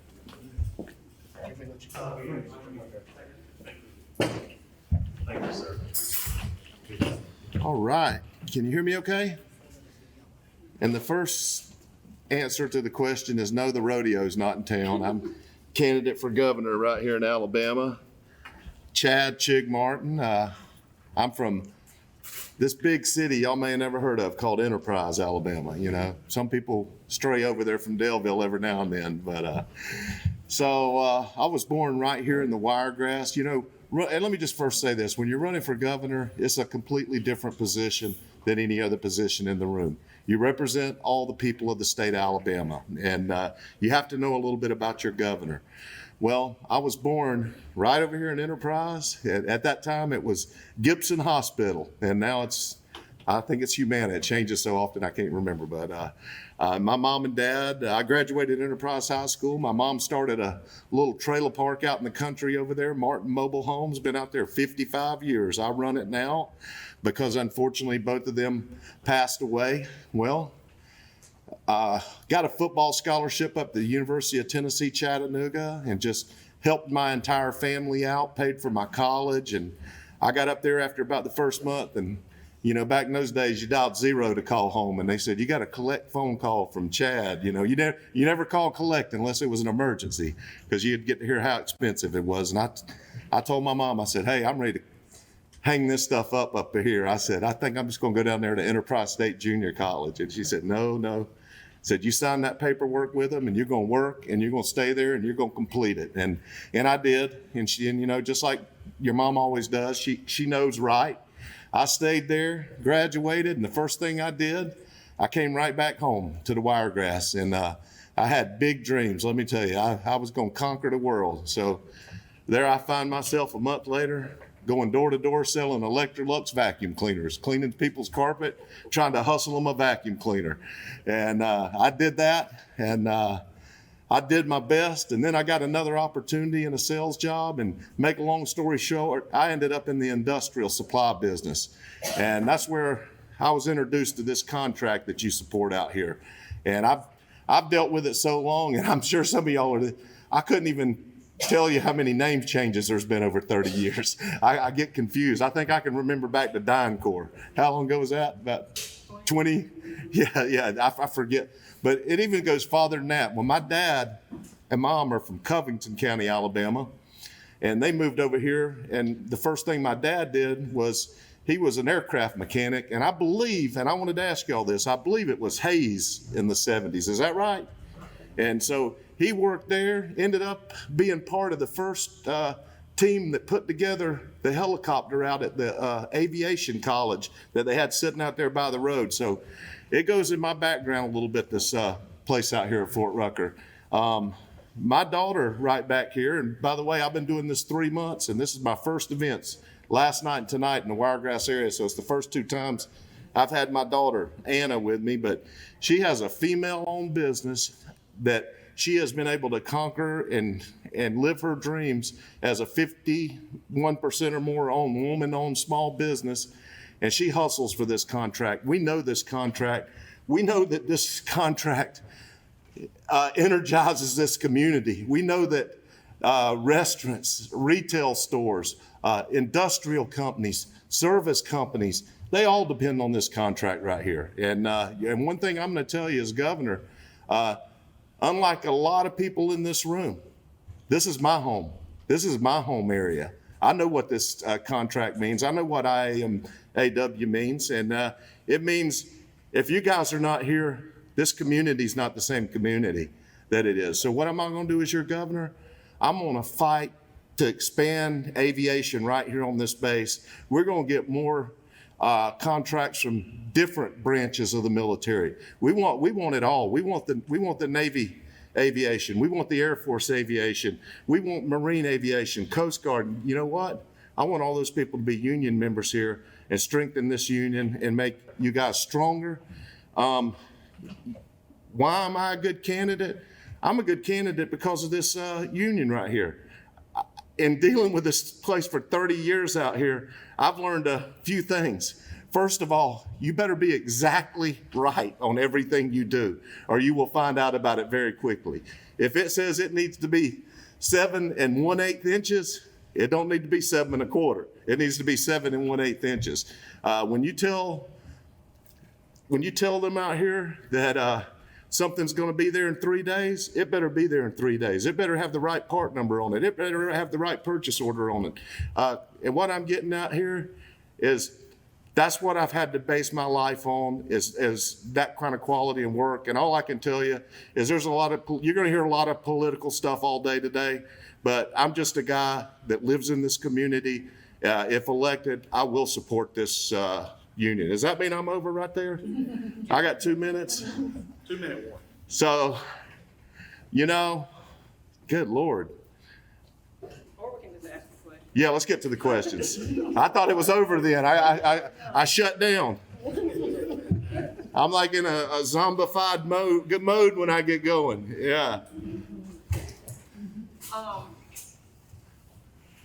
Tell me what your opinion was on when the federal government came in and said federal workers and contractors should be forced to take COVID back. Okay.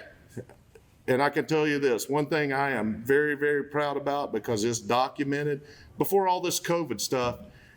And just real quickly, I ran as an independent write-in for governor in the last election, said I'd never do it again, but here I am. I love it. But when I was even an independent, one thing I said, and this is to your benefit, this is to everybody in the state's benefit. We've got 67 counties right here in Alabama. What I say is we have 8 regions throughout the state. In each one of those regions, we have a doctor, we have a nurse that represents that region. There's one caveat. They have to have served in that region for more than 10 years and understand that region. Well, every single month, I want these people to come together with this technology we have now like Zoom, and I want these doctors and nurses to all speak to each other, and I want them to tell what's going on in their region, what's the best practices, I'm just like Marvin Gaye. I want to know what's going on, and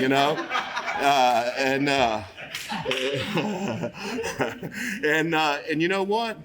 There's going to be an elected doctor and an elected nurse within this whole group. And you know what? This is a volunteer position that has nothing to do with politics, these people. Every month, that leader, elected nurse and doctor, they're going to get back with me, your governor, and they're going to say, here's the lowdown in this state right now. This is what we're facing. And that's what I'm going to relay out to the people. That's pure medical science right there. That's when your politics cannot be involved in medical decisions. And just to take it a step farther, politics cannot be in our children's educations when they go to school every day. Teachers, principals, all of them, when they shut the car door, they need to leave all agendas at the door and go in and teach our children. We've got to get politics out of all parts of life right now because it's destroying this country. And I'm a simple, common guy, and that's why I'm going to listen to medical science. You know what? I own a hemp store, a trailer park, and part owner of an industrial company. You don't want me making your health decisions. Unless you like hemp, you'd really like it. Which by the looks of it, some of you, no, I'm joking. So the current government implemented the gas tax in the state of Alabama. What is your opinion on that? Oh, yeah, that was horrible. All of us went to sleep one night and gas was $1.90 a gallon. We woke up the next morning, it was $2 a gallon. It was all in the midnight hour. That's the part I didn't like about it. All major decisions in the state that affect the greater good of Alabama. All decisions, lotto, gaming, that's not for a man or a group of guys in really nice suits to make up in Montgomery. That is the people of Alabama's decision. Whatever you decide in a general type vote, that's what we do. It's your money that funds this state, you know? And that's what's forgotten here. Do you think we should raise the minimum wage? You know what? I can speak as a business owner here of a small business.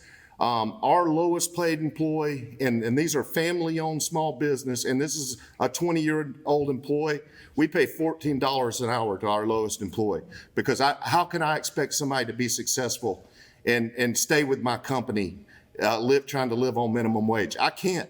And it's just like what you guys do here. You protect the people that work for you here, because if it's up to big companies, just like they're doing with the United Mine Workers of America, they went in there up there, they said, and all of this had good intentions. They said, hey, you know what?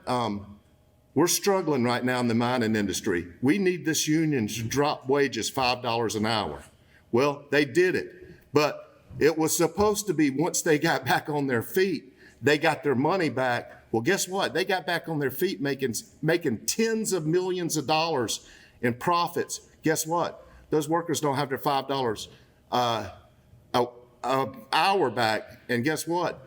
Thank God they're in a union that's fighting to get that back for them. And they're in a fight and a struggle up there. I was there just like Will Boyd, and I'm just going to tell you all right now, Will and I didn't know each other from Adam. We met in Mobile, Alabama, and we've become good friends. And he's a fine man too. I just want to say that.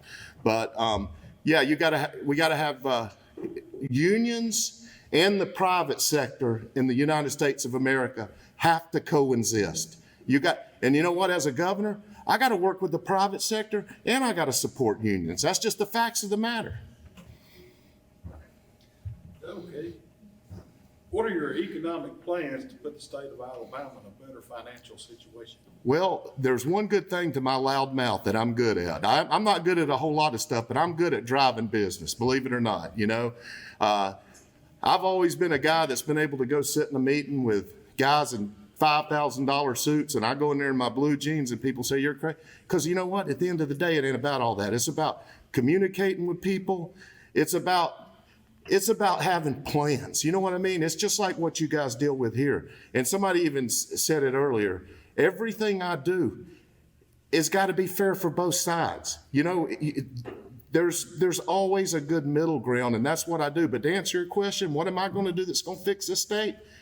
I'm not going to sit in a recliner in Montgomery like our current governor. I'm actually going to be on the phone. I'm going to bring the best industry recruiters in this nation to Alabama. There's certain things you have to invest in, and it's things like this. And I'm going to bring the top industry recruiters in the nation to Alabama, but guess what? It don't stop there. I'm going to work with them. You know what? We're going to scour this globe. We're going to find the best paying jobs there are, and they're not just going to, it's not going to end there. I will actively be engaged in negotiating good deals. A good deal right now in Alabama is we bring a plant as part of a Hyundai plant or something, or we bring in, we give them the land in an industrial park. We give them 10 years worth of property taxes free. We give them 20 years in sales taxes free. Well, guess what? They just brought a host of people in, the core people they need to run these factories. And guess what? They all got about 2,000 or 3,000 kids. And we're wanting to put them in a school system that's already strapped and having major problems. And, you know, we're not wanting to interject any money from this company. The difference in me, I'm gonna negotiate with these companies and say, hey, listen, if you want to be solid and make it here in Alabama, your employees and their children's future are important here. So, hey, pay 30% of the taxes. Buy this land that the place is going to be on. Pay part of your property taxes. You can't charge them full price or you won't be competitive. But all I'm saying is you can negotiate and we can make better deals. We make no deals. We give the house away in Alabama and beg them to come. That's what we do right now. What are the most important qualities or skills you look for in people you want on your leadership team? I've already said this. If you see an administration of Chad Chig-Martin in the governor's office in Montgomery, first of all, everybody's going to get a fair and equal opportunity. but you're not going to just see judges' sons, lawyers' granddaughters. You know what you're going to see? You're going to see plumbers. You're going to see teachers. You're going to see people, aircraft mechanics. You're going to see black, white. You're going to see brown, because we're going to represent this whole state. That's the big problem here. Everybody, right now in the state of Alabama, we represent one people, and it's the wealthy, privileged people. And that, if you look at me today, that ain't me. How do you decide who to trust? Well, I don't trust many folks, man. Hey, man, I done been done wrong, man. By women, by business people. They say, hey, you looking at it? Hey, that's why I sang country music for 7 years. I had to write sad country songs to get it out all of my system. But it's hard for me to trust people. People, just like with you guys, man, people earn your respect. You know, it's just like I got a good friend that's one of the lead singers of one of the top bands in the country. And he always tells me, we talk about religion. He said, if an old guy's got to come up and tell me how religious he is 2 or 3 times, he said, I just kind of start wondering about him. And he said, you don't have to tell me how religious you are. I can tell by your actions, and so I'm done. Thank God. Thank you. Welcome to the Stakes at the Gate post-interview program. Hey, I tell you what, I don't care if nobody said that had been the most funnest platform I ever heard. And it's just genuine and honest. That's who you are, though. Yeah. I found a little happy hour on the way over here. I got you. But I think that is what Alabama is needed. It needed someone that can meet people where they are. If you think that's what you bring to the table, that's different. Yeah. Listen, everybody sees it up there. We got a governor now that doesn't even communicate with people. I see people going to her social media begging just for a little simple response. And I don't understand how you can want to serve people and not be accessible to people. Absolutely. I mean, I've got my phone number. Probably 1,000 constituents have my phone number throughout the state, because that's my thing. I'm accessible. If you're going to get in this game, you can't run and hide. People, are saying that we're going to make Alabama better or bring Alabama back. And I think in order to bring Alabama back, you have to know people who knows Alabama. Yeah, that knows Alabama real well. Do you think you know Alabama that you can defend it? I think you already know that. I'm as Alabama as they get. Right. Only time that I lived out of the state is when I got a football scholarship, and obviously that made sense to do that. But I've been in Alabama my whole life. One of the things is our government and politics have such a negative spin nowadays. It's not even fun to keep up with it, because it'll just make you depressed. You know what I mean? Right. And it's like this. When you're in politics, you got to take a business, just like approach you take in business. You know what I'm saying? Right. And I like positive. I like productive, positive. I like getting things done and having fun and just making people. It's all about enjoying this life. We only got one time on this earth, so it might as well be productive and fun for everyone. I think that's probably a direct correlation. The attitude of the Alabamians now that is unclear. We just came out of post-COVID.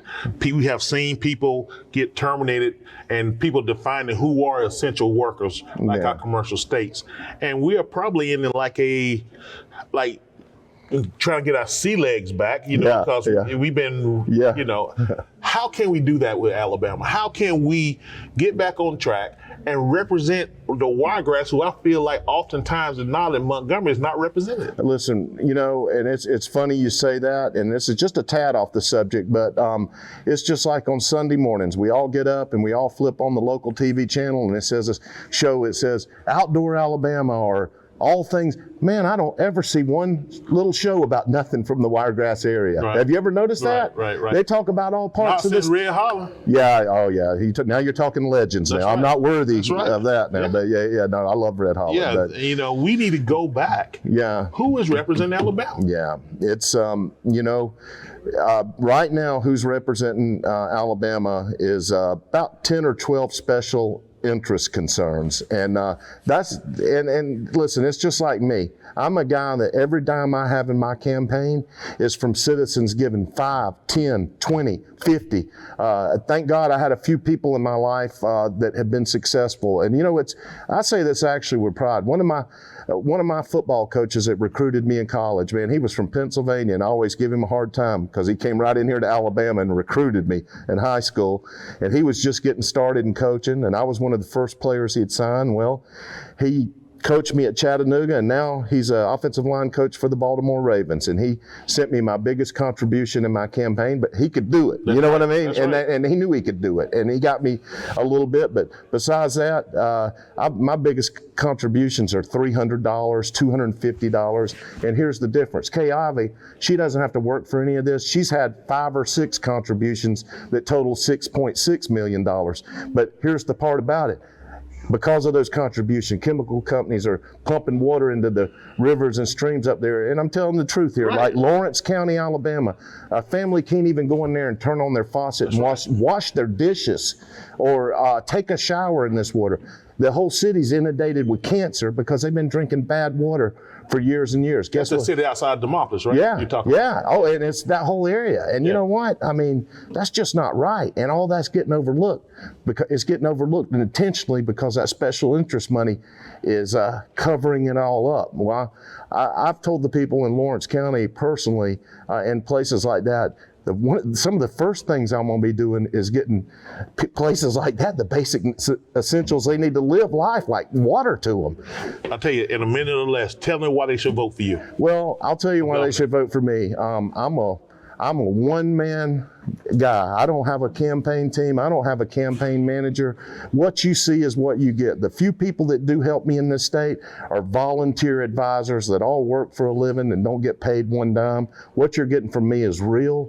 I know how to deal with people. I know how to get things going. And it's not from smarts. It's just from hard work and good attitude. And I know for a fact I could be the best governor this state's ever had because I want to do it. I had a calling in my heart to do this. Nobody in my family's ever been political, but every now and then something strikes you and tells you you need to do something in your life.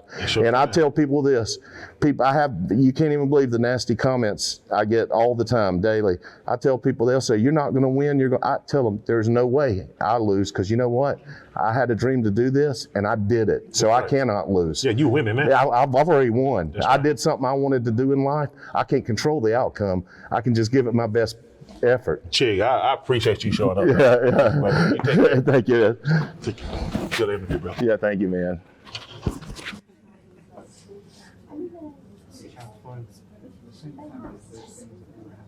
Up next, we have Ms. Pamela Lafitte, Democrat for Alabama Secretary of State.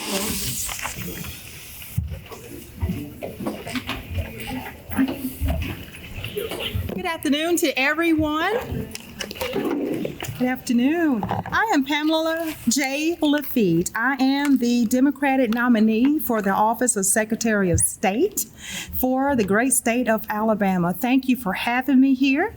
I am going to try to be brief because I can become long-winded and I don't want you to have to put the little time button on me. But before finding out as much information about the campaign and myself as you should, I'm going to try to be brief.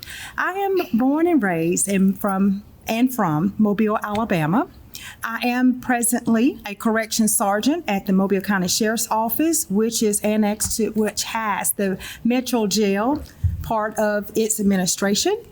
I'm also previously served in the U.S. Air Force Reserves for 14 years, 8 months. I was a personnel craftsman.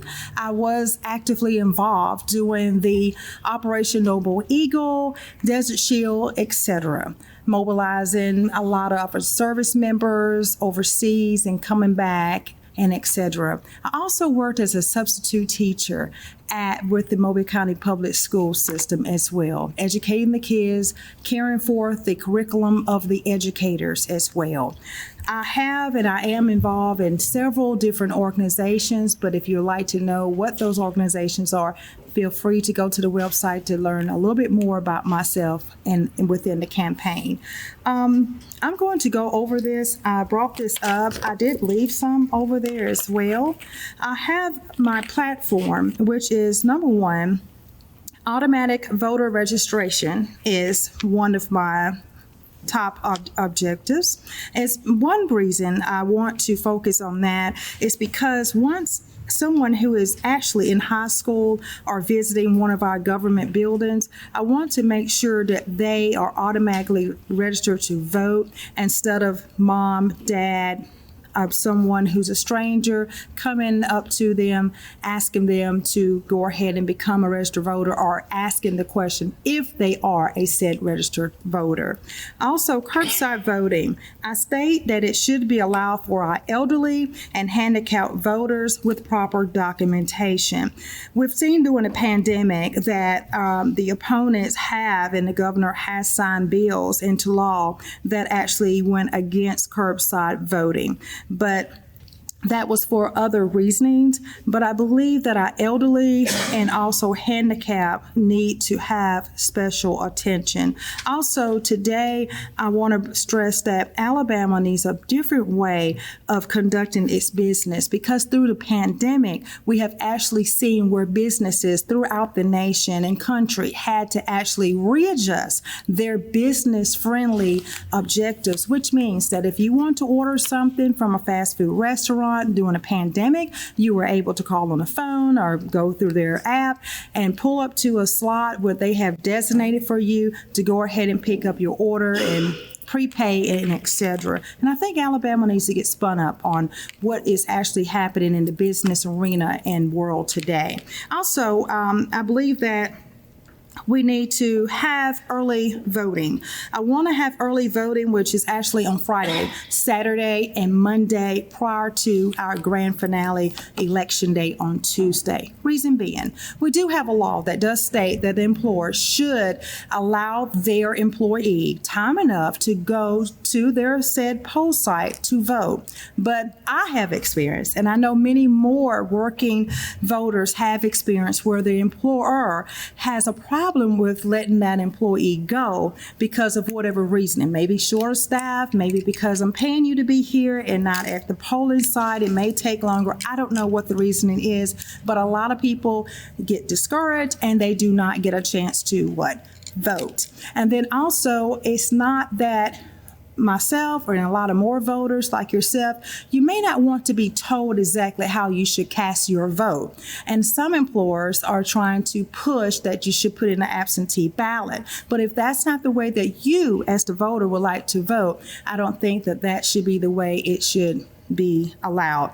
Voting Friday, Saturday, Monday would not cause any overtime at all in the offices throughout the 67 counties. That would actually means that the managers for those said offices will have to just keep a track record as to whom actually rotated out, giving up an off day Monday through Friday so that they can man, or whoever the individual is, man the office on that Saturday. And it's just business management, okay? And so once those individuals have rotated out, I believe it will work excellent. I also believe that we need to consider joining 28 other states to change Alabama's absentee excuse voting to no excuse needed absentee voting. I think that we should not have a reason where we have to actually tell why are we voting absentee, because as I have explained previously to this, is that a lot of employers are not allowing their employees off, which is required per the law. I also believe that expanding the voting rights for ex-offenders, I believe that they should have a right to go ahead and have their voting rights restored immediately once they leave a correction or corrections facility, serving their time in a state or federal corrections facility. Reason being, we had a word or term moral turpitude. Many individuals who actually were found guilty in misdemeanors or either a felony offense actually lost their right to vote for many years or for the remaining portion of their lifespan. I ran into an individual who actually told me about his experience. He did have a felony, and back in 1992, and since 1992, he has not been able to cast his vote. I believe that the red tape that the service has actually placed before many of the offenders is actually not really good at this time, which is the certificate of eligibility to register to vote. Come to find out, many of the offenders will have to make sure that all of their restitution monies are paid to whomever they need to be paid to. Also, they have other guidelines that they must adhere to and follow, and then they have to go before the Board of Pardon and Parole, and that could take months. And then come to find out, some people were discriminated upon, and they had to hire attorneys or go to first go to an organization that actually pro bono to sit down with them for free and get back with written communication back to the boards of pardon and parole to point out their error, if any, and then if it did not work at that particular time, to reinstate that offenders' voting rights, then they have to hire an attorney, which is more money. I believe that this needs to be done with their offenders, because across the state and nation, especially in Alabama, your prison systems are overcrowded. And what we are experiencing, I know especially in Mobile, Alabama, is the rising increase of crime.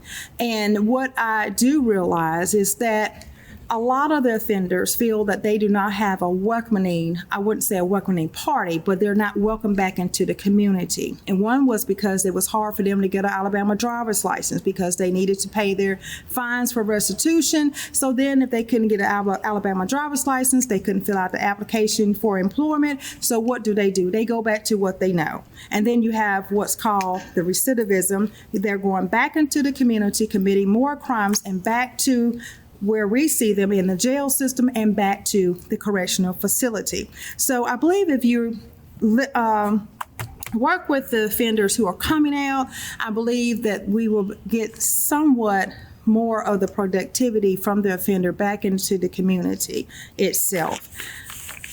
I believe that's about it. I don't want to take up much of your time, but I think that's about it.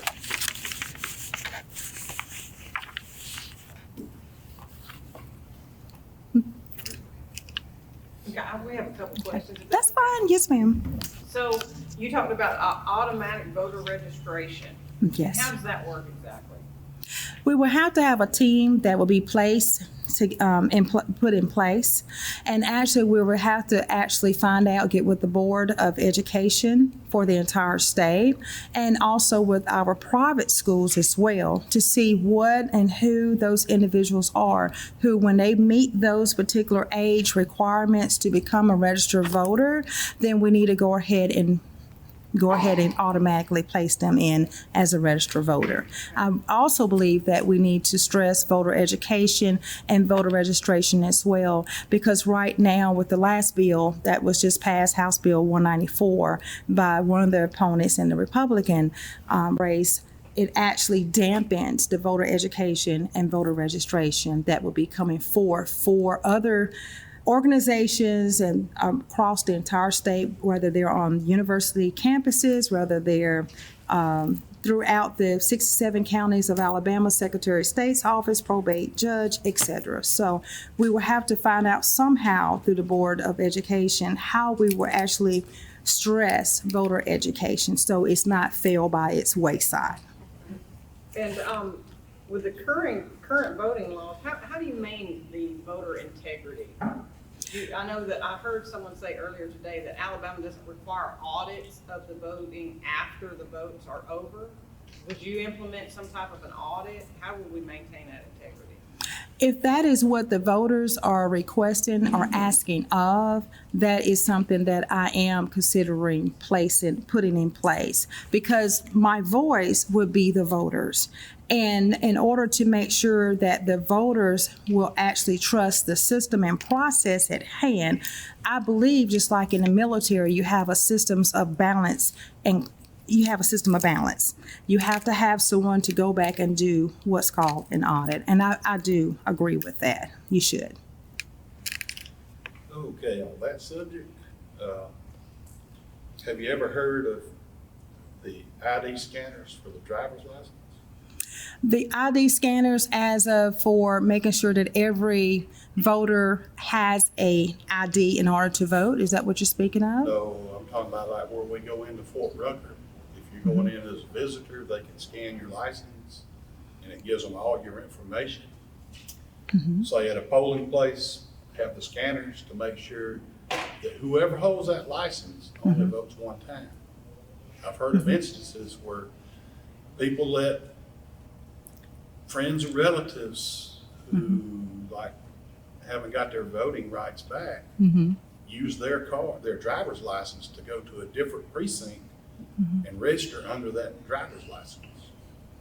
Well, I don't see how whoever the poll worker is or the poll supervisor would allow whoever's working that poll site not to, if someone is to bring you a driver's license, if I bring you my driver's license and you know that my hair is not red or my features are totally different, I know we age, but that should be a red flag. And then when you scan it, when you scan that license, yes, it's going to bring up the information because it can bring up all your information.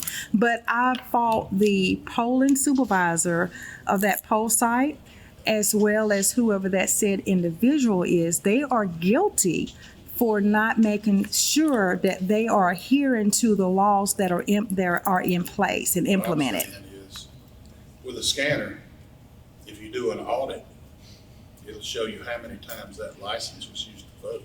Correct. Where at different polling places, they have a sheet of paper with name and address, and all they do is mark it off. Correct. And these polling places are not communicating together. Okay. And what you're probably also stating is that, well, they went in and voted as, say, Tammy Sue, but they know that Patricia Law didn't vote, so they went back and voted for Patricia Law and went to another polling site. If that particular voting ID is used, it should be a way to red flag it in the system to show that, hey, that ID has been used. That's something that I can look into and implement. That would be a good idea. Yes. Most of you poll workers are retired. We have an aging workforce for poll workers. How would you go about recruiting new poll workers? Well, the first problem is this.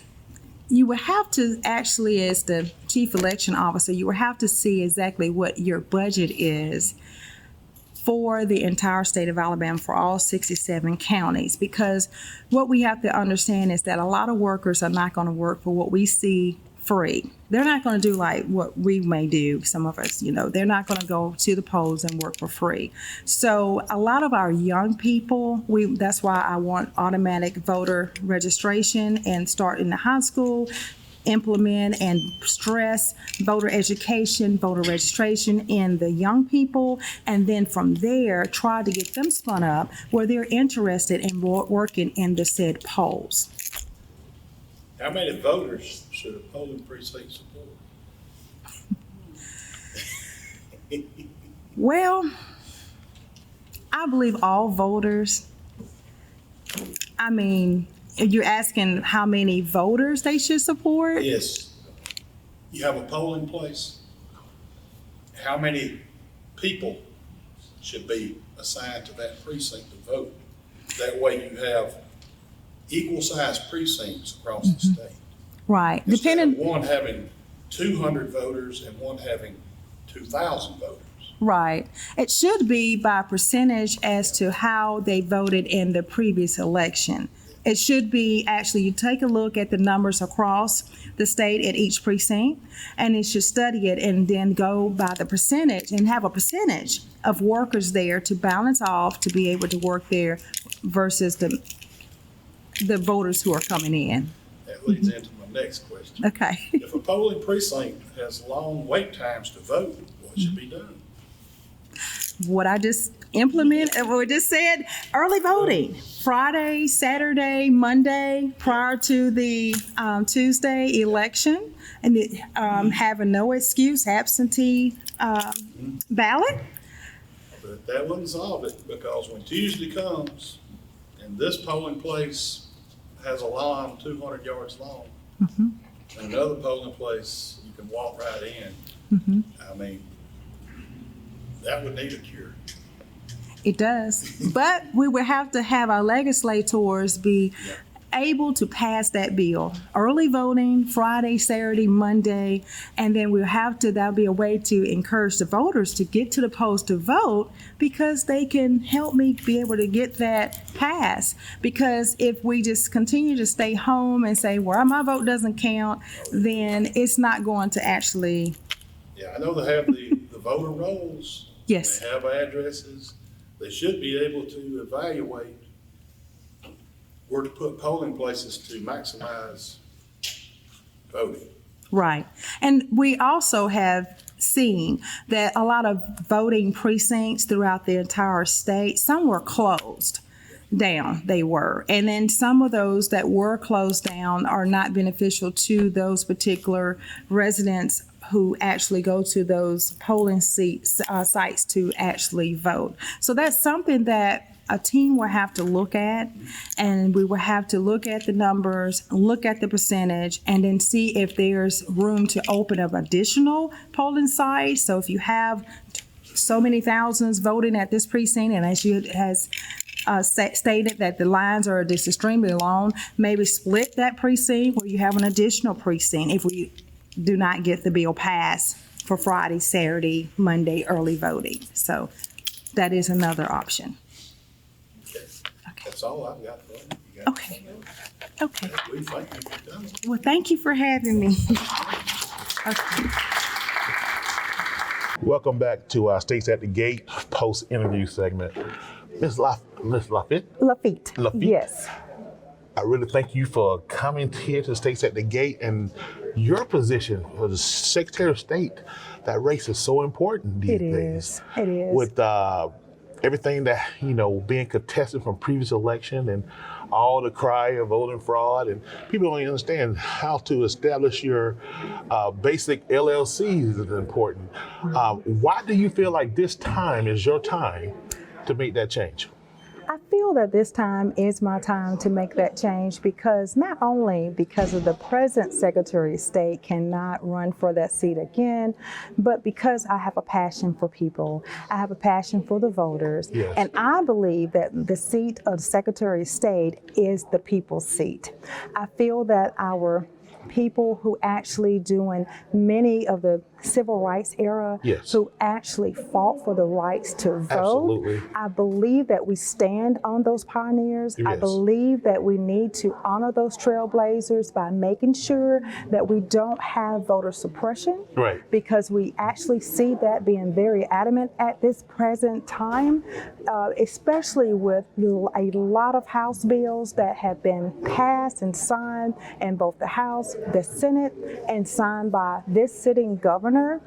It has actually suppressed the votes and tried to suppress the votes even more. I believe that this seat is so valuable and it is so important that right now, with that last bill that passed, which is House Bill 194. Actually, that was written and authored by one of the opponents for this said seat, who is a Republican. And I feel that right now that bill has actually dampened a lot of organizations, the Women Leagues of Voters, different organizations on college campuses, universities, where they're not able to probably go out and stress voter education, Right. voter registration. And if we actually cannot be able to stress that, I feel that the votes the Voting Rights Act, I feel that it's going to be dampened, it's going to be weakened, and that our young people who are coming up through the new generation is not going to have an interest in voting. I feel that they need to know what the office holds, what it stands for, and that their vote counts and it is a purpose for it. If not, we're going to continue to see the same laws that are copied, written by legislators in Alabama, copied from other states, being passed in this state, which is not going to be beneficial at all. You know, to say, you know, standing on the works and the labor of people who chair those positions is so pivotal, you know, with one of our, you know, beloved gone, Mr. John Lewis, you know, making good works. What do we need to do in order to corral and get boots on the ground? Because I don't know the reason why the severity is not being consumed and passed along to the public. It's like everything's gonna be okay type mentality, and that worries me. Can you talk on that? Well, presently, the Secretary of State that we have in office, I know that Congresswoman Terry Sewell, she is a great boots on the ground, working very hard to make sure that the voters' rights are not drained and depleted. Right now in the Black Belt, I know in the Black Belt from what reading and knowing what has happened, they have actually made it a little harder. They have closed precincts, from closing precincts. They've made it a mandate that they had to have a voter's ID in order to vote. Different time frame. And then some had to drive a few more miles outside of their area, which caused a hardship. And prior to that, voter ID law, you could take your Alabama Power Company bill. You can just take whatever document you had that actually proved that you was a resident in that said house in order to vote. But I believe that we need to stress voter education in our school system, because right now with this last bill that passed, it has dampened what the Secretary of State's office can do, probate judges, and other offices throughout the entire state. Different organizations, different programs, different groups and everything that want to get out there and help. They want to be a part of the Boots on the Ground initiative. The same Boots on the Ground initiative that has made segue from years past. What would you encourage them, and is there information they can contact you in regards to formulating those types of initiatives to get people educated about what's going on, allow them to know what's resolution and bills that are being implemented, like we're doing here, providing these type of platforms. What can other people do to help the initiative that you're trying to protect in regards to voters' rights? I believe that actually I would like to get in touch with each one of those organizations that are actually doing what we actually are wanting everyone to do. Boots on the ground, stress in voter education, voter registration. Pull all those groups together, and I really am thinking about probably having a rally prior to the November election right there at the state capitals. Get together so we can format. If it's no more than format, get together and stand at the state capitol together and have a rally, and then get energized in July or June, and then push everyone out in all 67 counties and stress the importance of the vote, so that people will be energized and ready to go to the polls. Because a lot of people do not understand that right now, with the 28 Democrats that we have in the House of Representatives, they can, with the bill, the permitless to carry, that was a bill that was hard to say we are not going to pass or to kill that bill, because we do not have people who are there who would think on the lines of public safety, who would actually say, hey, this is a public safety matter. We need to listen to our sheriffs. We need to listen to our police chief. And if that is going to protect law enforcement in the community and keep the guns out of the inmates, not just inmates' hands, but which is the previous offender's hand who has committed a felony, but also those who are mentally ill and those who are children, then they would have said, wait, that's a bad thing to do. Right. We need to have a control of the gun bill to make sure that we know who has the guns and in whose hands. It's not taking your right. Right. It's not messing with any amendment of constitutional rights. It's just making sure It's that just you detail accountability. who behind that gun. Correct. Well, if you have any information that you can tell them where to go get some platform to get more information regarding your campaign, I can. look at that camera and tell them so they can definitely know. Okay, my campaign website is www.PamelaJLafitte, and that's PAMELA. Last name is L-A, F as in Frank, F as in Frank, I, T as in Tom, T as in Tom, E.com. Well, stay tuned. We're about to have a political platform with all 4 candidates that are here currently to answer some questions in regards to the stakes here at the gate. Welcome back to the Stakes at the Gate. We're having a round table here to close out. We have one candidate to come. He's on the way. But during that time, we're not wasting any time. We have all 4 candidates here that spoke last. We got Chit here, we got Mr. Boyd, we got Mr. Lafitte, and we got Mr. Patel, all representing the great state of Alabama. Now, one thing I listened to everyone's platform, not only yours, throughout the day, and I heard a lot of things that needs to be done with a sense of urgency. And one thing that I saw was a realistic approach to the position at hand. Can y'all elaborate on that? A realistic approach, not a big agenda from sound like other people or the big, how can you say, the powers that be. Who sound like Alabama? Who sound like the Wiregrass?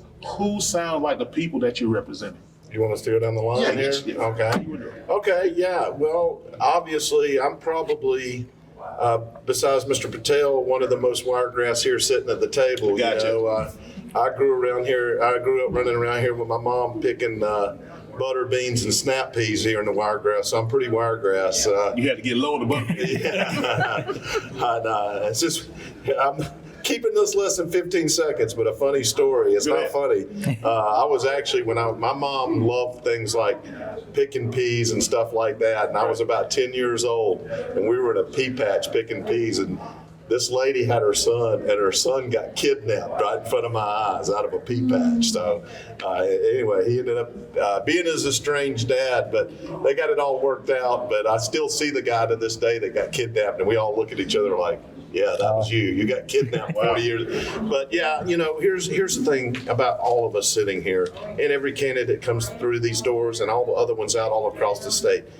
None of us put ourselves through all this travel, all this criticism. Absolutely. There's a lot of good, but if it doesn't matter what party you're in, if you do this, you love your state. I mean, your intentions to do it are because you love the state, and none of us are perfect. None of us are professional politicians. We're teachers, we're pastors, we're hotel owners, and we're just trying our best. So, you know, we all want to help, but that's just my opinion.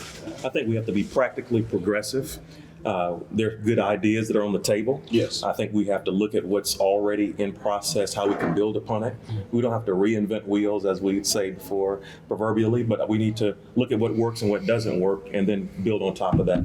I've always been a person who's about continuous improvement. That's the way I was trained as a manager, as an educator, as an engineer. Plan, do, check, act, the Deming's strategy. That's right. Look at what you want to do, what you want to achieve, begin to develop it, and after you've done it, go back and do an assessment.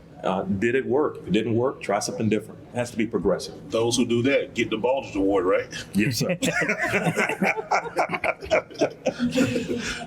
So, you know, I know you from Mobile, Alabama. And I know, and like I was telling Schaefer, you know, the different problems that he sees in Alabama is different from ours, but it's all the same. Yeah. Tourism with the port cities and things of that nature. From Mobile perspective, what do you see that Mobile needs now? Mobile really needs a little bit more revenue coming in than it actually has now in order for the growth of the population to come back. To top that, we need to actually put something in place that will curb the crime. I believe the crime rate that is everlasting, increasing each and every day is actually what's actually the factor of a lot of constituents moving out of the city of Mobile. They fear that they're not safe, which means that a lot of businesses will start closing their doors. And I feel that if we get a control mechanism in place, that'll be something that will curb the crime. I'm not saying you curb all of the crime, but you place something in place where everyone would feel a little bit more safer. I believe the homeless rate is really going through the roof. It was at one time before the city mayor that we have now. I know when the previous mayor, Sam Jones, was in office, that he actually made sure that monies were allocated going to those different organizations, especially the Waterfront Rescue Mission, for daytime homelessness to be funded, so that at the night when they got out of the shelter, they had somewhere to go in the daytime where they could be able to be centralized, check their mail, take their showers, a bath, eat a hot meal, and etc. And check to see what job qualification they have. Now, what has happened is, from the central downtown location and where the homeless rate will actually popularize at, there has been a disbursement of homelessness throughout the entire city or the county itself, which means that you have a lot of more crime, a lot of more theft, and you have a lot of those individuals who are sleeping behind Walmart, a lot of businesses, and that's what's making a lot of businesses shut their business doors and move elsewhere, and a lot of constituents leaving as well. But if we get a handle on our crime rate, we get a handle on what actually the constituents really need in Mobile, Alabama, I believe that not just home of Mardi Gras will be popping, as they will say in the younger version. It'll be lit. Yes, it will be lit. And I believe that the housing rate, it would be skyrocketing because everyone would love to be centralized in Mobile, Alabama. Not for the cruise ship, just for the cruise ship. That's right. Not just for Mardi Gras, and it'll be much more. Well, you just alluded to homelessness. When I was working at Adversaries, we were trying to make the unemployable more employable. I always said that the unemployment is not evenly skewed because how you measure unemployment is based on how you report unemployment. And so a lot of those mechanisms are not in place for people who just come out and not unemployed, that's not filed for unemployment or quit a previous job. It's a guess factor. So it's never a true number for unemployment. How do you see that? Is that same problem in your area as well? So, like in Mobile? And as a board member, in Dothan, and as a board member of the Alfred Saliba Center, I'll say that, we want to address the issue past a certain breaking point. For example, we address homelessness and then we say we want to fix homelessness or we want to do this, but we're not addressing where we lost it or where, you ask a homeless person, hey, there's plenty of jobs out there, but where has their passion led them? It's like substance abuse a little bit. Like when you talk about substance abuse, you want to rehab at the stage of breaking point, well beyond breaking point, and say, I want to work on rehab. But now how do we address these issues way before it happens? Mental health is a legitimate concern that is now we're just now kind of talking about it, because remember, a decade or 2 decades ago, you didn't want to talk about mental health. If you don't talk about it, it doesn't. These things are not a problem. If we just don't look at it, it's just not there. But it's here. Now we see it, and we see it more and more prevalent. I talked to our Mayor Saliba about this. I mean, not so infrequently for him to say, hey, we're working on this. Our city's working on this. And we need to start that plan way before that breaking point. We can do it if we address it and if we choose to see it. Well, here as governor, you see all these things that he just gave a good idea of how to catch it before it become a breaking point. What would you do to support those initiatives that she and he was talking about in regards to homelessness as a governor in this great state of Alabama? There's only one thing to do to fix it all, and that's to get, it's just like you were speaking of crime and all these different things. Opportunity fixes all of that. Like she said, it doesn't fix it all, but it helps the problem. And so that's what, and like I was saying, the governor's position is completely different than any position in the room. The governor's job is to get that opportunity here in the state. We're not used to having that, because we're used to having lame duck, puppet-driven governors in this state that are elected by special interest money. And so we don't even know what it's like to have an aggressive governor. And so I'm going to put these jobs here in town. I'm all for working with these programs like you're talking about to get these people up to speed and trained to fill these positions and give them second opportunities. But opportunity is what we're lacking, and it's for all people in Alabama. And you know, you just say you're given opportunity, but of course it comes from a good legislation. You know, if you don't have the right bill or legislative that's being formulated to help you in decision, what would you do to help people cross party line to get a legislation that makes sense to Alabamians? Well, we have to have people who are obviously concerned about the needs of individuals. Moving beyond these party lines that exist right now, we need to have people who are concerned about the skill sets that are needed for the jobs that are in our future. Right now, we have hundreds of thousands of jobs that are going to be left open until we take a bipartisan look at what we need to do to fill them. We need people who are going to look at the science, the technology, the engineering, arts and math jobs, where we want to be, where our goal is, and make sure we have people put on those jobs. So do you, as a whole, do you think Alabama can do it? Oh yeah, we've just not had leaders. We've really got leadership here in the state that's completely driven by special interest money. We have no leadership for the most part up in Montgomery, and the majority is being told what to do by the people putting that money in those campaign accounts for them. And then that's what I'm hoping a group of all of us, we're people that if we get any donations, it's from working class people. That's who we represent. I mean, some of us have done, and I'm speaking like you guys, your family's done extremely well, but you know what? You did what you're supposed to do in life. You've went in there, you've taken that business, and your job is to expand that family business. And that's the kind of attitude we need here in Alabama. That hunger.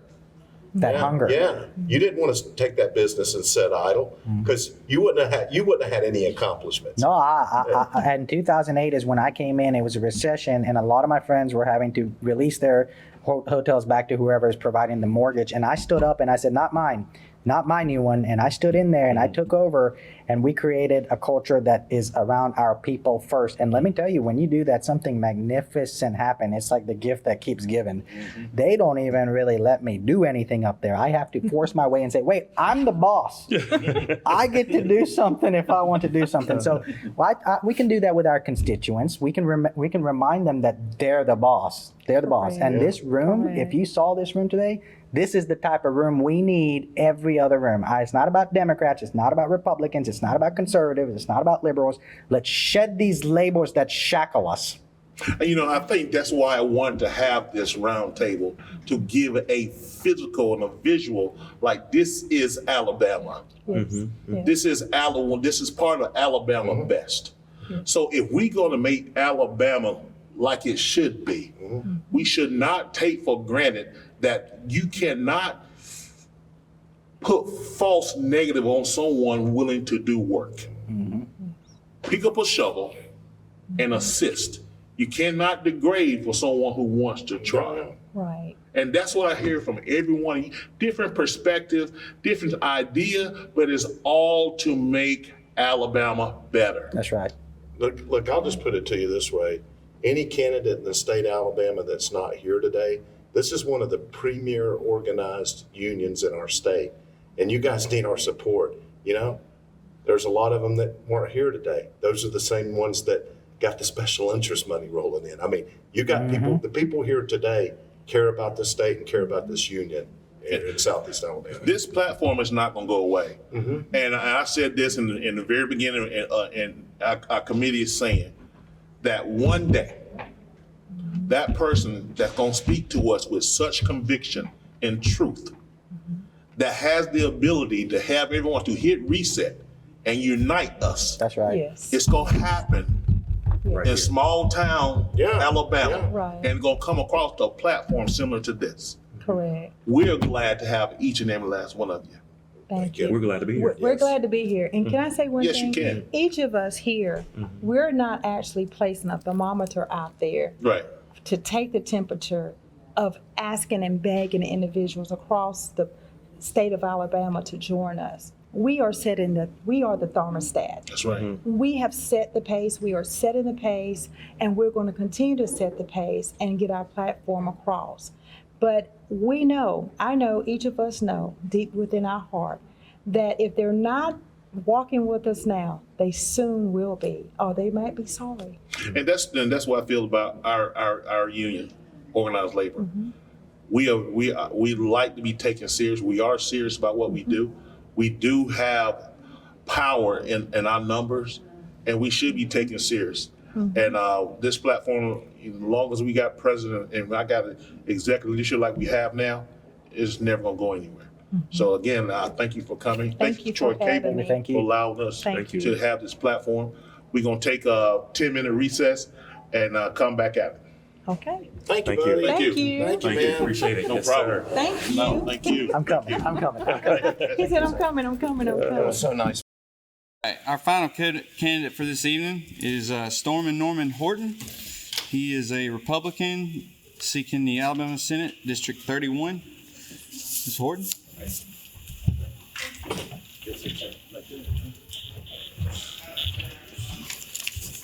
My name is Stormin Norman Horton, and it's about time we send a mechanic up to Montgomery.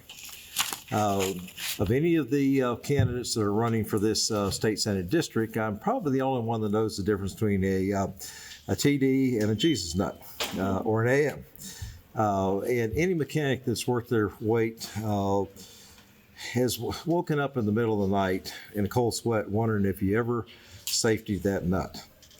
Hoping the IA caught it. Because when you mechanic, and especially when you have a flight crew in your hands, you have lives that you have to watch out for.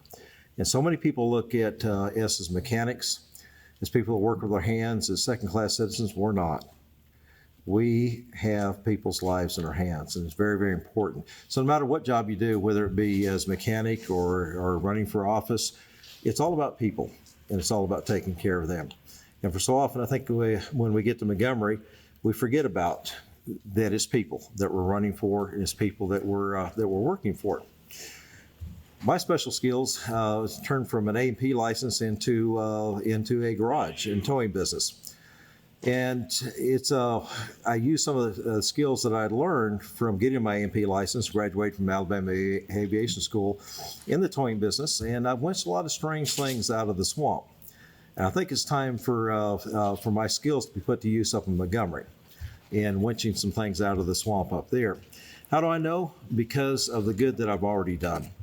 In 2017, I saw a need for children that were abused. And I wrote a bill called Coda's Law, and it's named after one of my beautiful German Shepherds, and he's passed away about 3 months ago. But the bill enabled a child that had been abused to be on the stand and have a therapy dog with them to give them the comfort and courage they needed to put that pervert away. What have we done with that? We've done three things. We've helped the child, we put the pervert away, and we kept our due process. So many of you guys that work with your hands have been in the military. And a couple things with that. One, you have fought for our liberties. But along with that comes the responsibility we have in Montgomery to protect those liberties. And folks, we're just not doing it like we should. And I've fought against several unconstitutional bills already, and I haven't even been elected yet. Because we have a wonderful country. We have liberties, if we can keep it. And we really, really need to. And like anything in life that we love, we have to fight for it. So along with several of the bills that are written, I also wrote a bill to make it a crime to leave a child in the hot car. I wrote a bill for veterans to help them with their service dogs. How can you train a service dog to go in a store for public access if you can't take them in a store? And I wrote a bill to make that happen. So many guys that we're losing, guys and gals. We're up 15% this year alone in veteran suicides because they can't wait for the VA to get a service dog. Hey, let them train the dog on their own. There's always a way to make things happen, and that's what I do. I get things done. Along with those good bills, there were some unconstitutional bills that got killed, and for that, my family paid a price.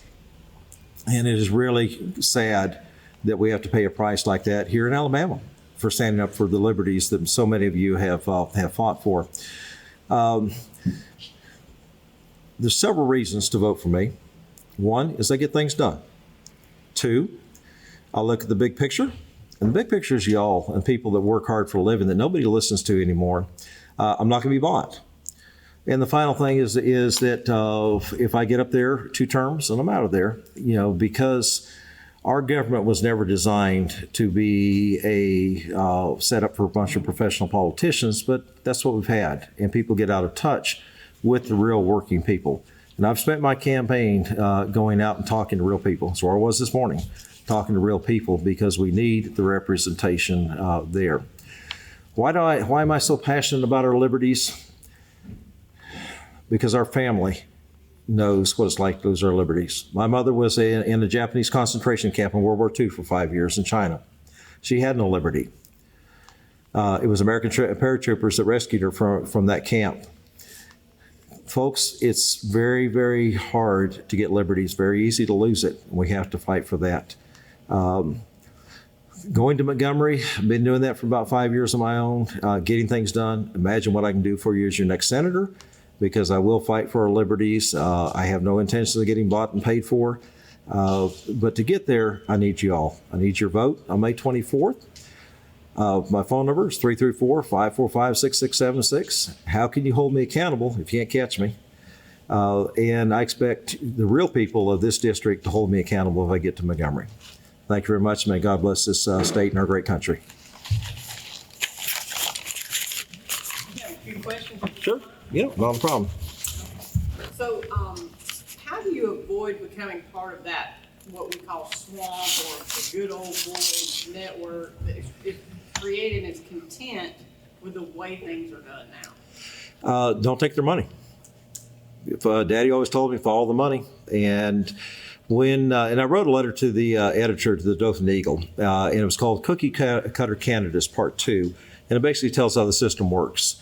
You throw in as being a senator representative, and then you do your dog and pony show with the different PACs and special interest, so you can get their endorsement and their money, so you can buy all the fancy signs, so people will vote for you, so you can go up to Montgomery and vote for them. And it's a vicious cycle. So nothing comes without a price. Nobody gives you money without expecting something for that. So number one, you have to have the character to stand up. Number two, you have to be able to do a campaign, which is very, very difficult without taking that money. But that's the cycle that we get in. And the reason they do it, because it works. Did you have any opinion on when the government implemented the mandate for the vaccine for federal workers and contractors? Yes. The reason we have HIPAA and the reason that we have, even like with service dogs, you can ask a question, do you have a disability? Yes or no, but you don't have to explain your disability, is because nobody knows your health better than you and your doctor. I had COVID a year ago, February, something like that. It was handled with myself and my doctor based on my particular health situation.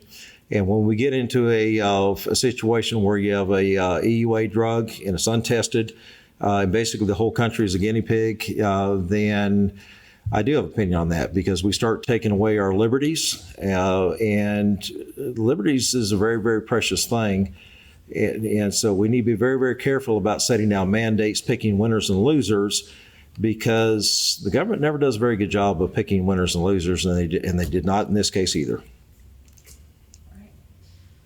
Can you tell us about a time when your judgment has been tested in a crisis? Which one?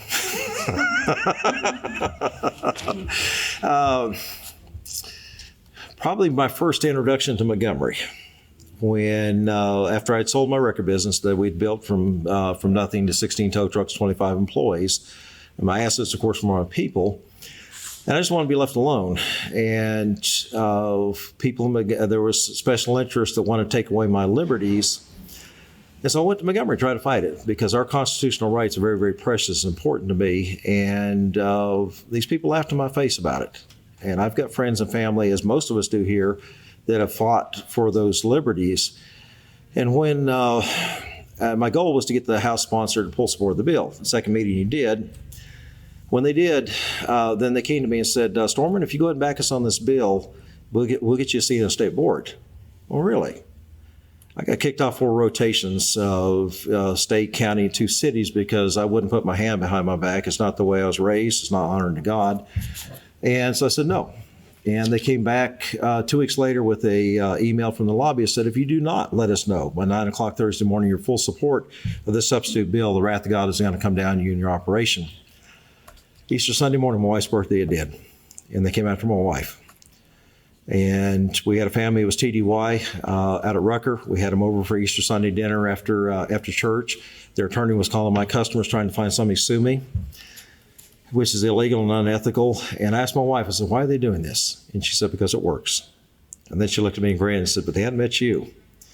So, and there's many other cases where I've been tested. I know who I am, and I know what I stand for. And that's one of the reasons why, because of what I'll be facing, why I'm going to do 2 terms and leave. Can you describe some of your personal tools for dealing with adversaries? One is kill them with kindness. The Bible says, be wise as a serpent, harmless as a dove. And so I think that means that you need to think like a snake sometimes, because not everybody thinks straight.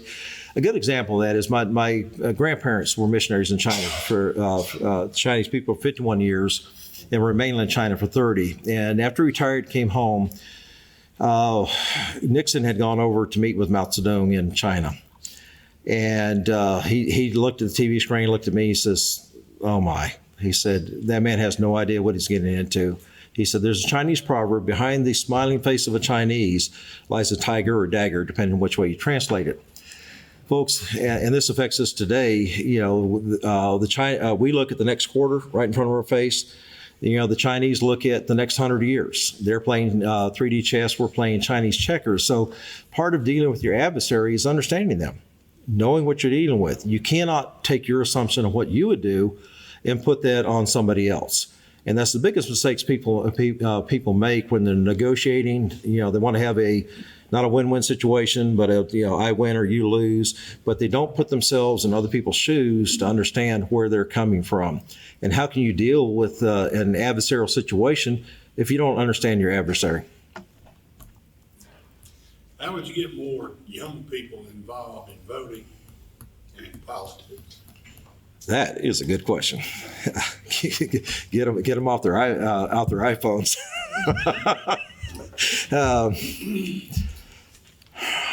Today's society has become what's in it for me. And I have to confess that I did not get involved in fighting things in Montgomery until it affected me personally. And I'm afraid the real answer is, and until it affects them personally, it's going to be difficult. Because what's in it for them? And I don't have the complete answer to that. It's going to take more than one person to figure that one out, because a lot of times until you face adversity and it affects you, you just don't care. And apathy is a dangerous thing for our country and even for our workforce. Which committees do you think you would be qualified to sit on? Ag would be one. GA maybe, governmental affairs. Leave the lawyers for Judy, but that would probably be the 2 where I would do best on.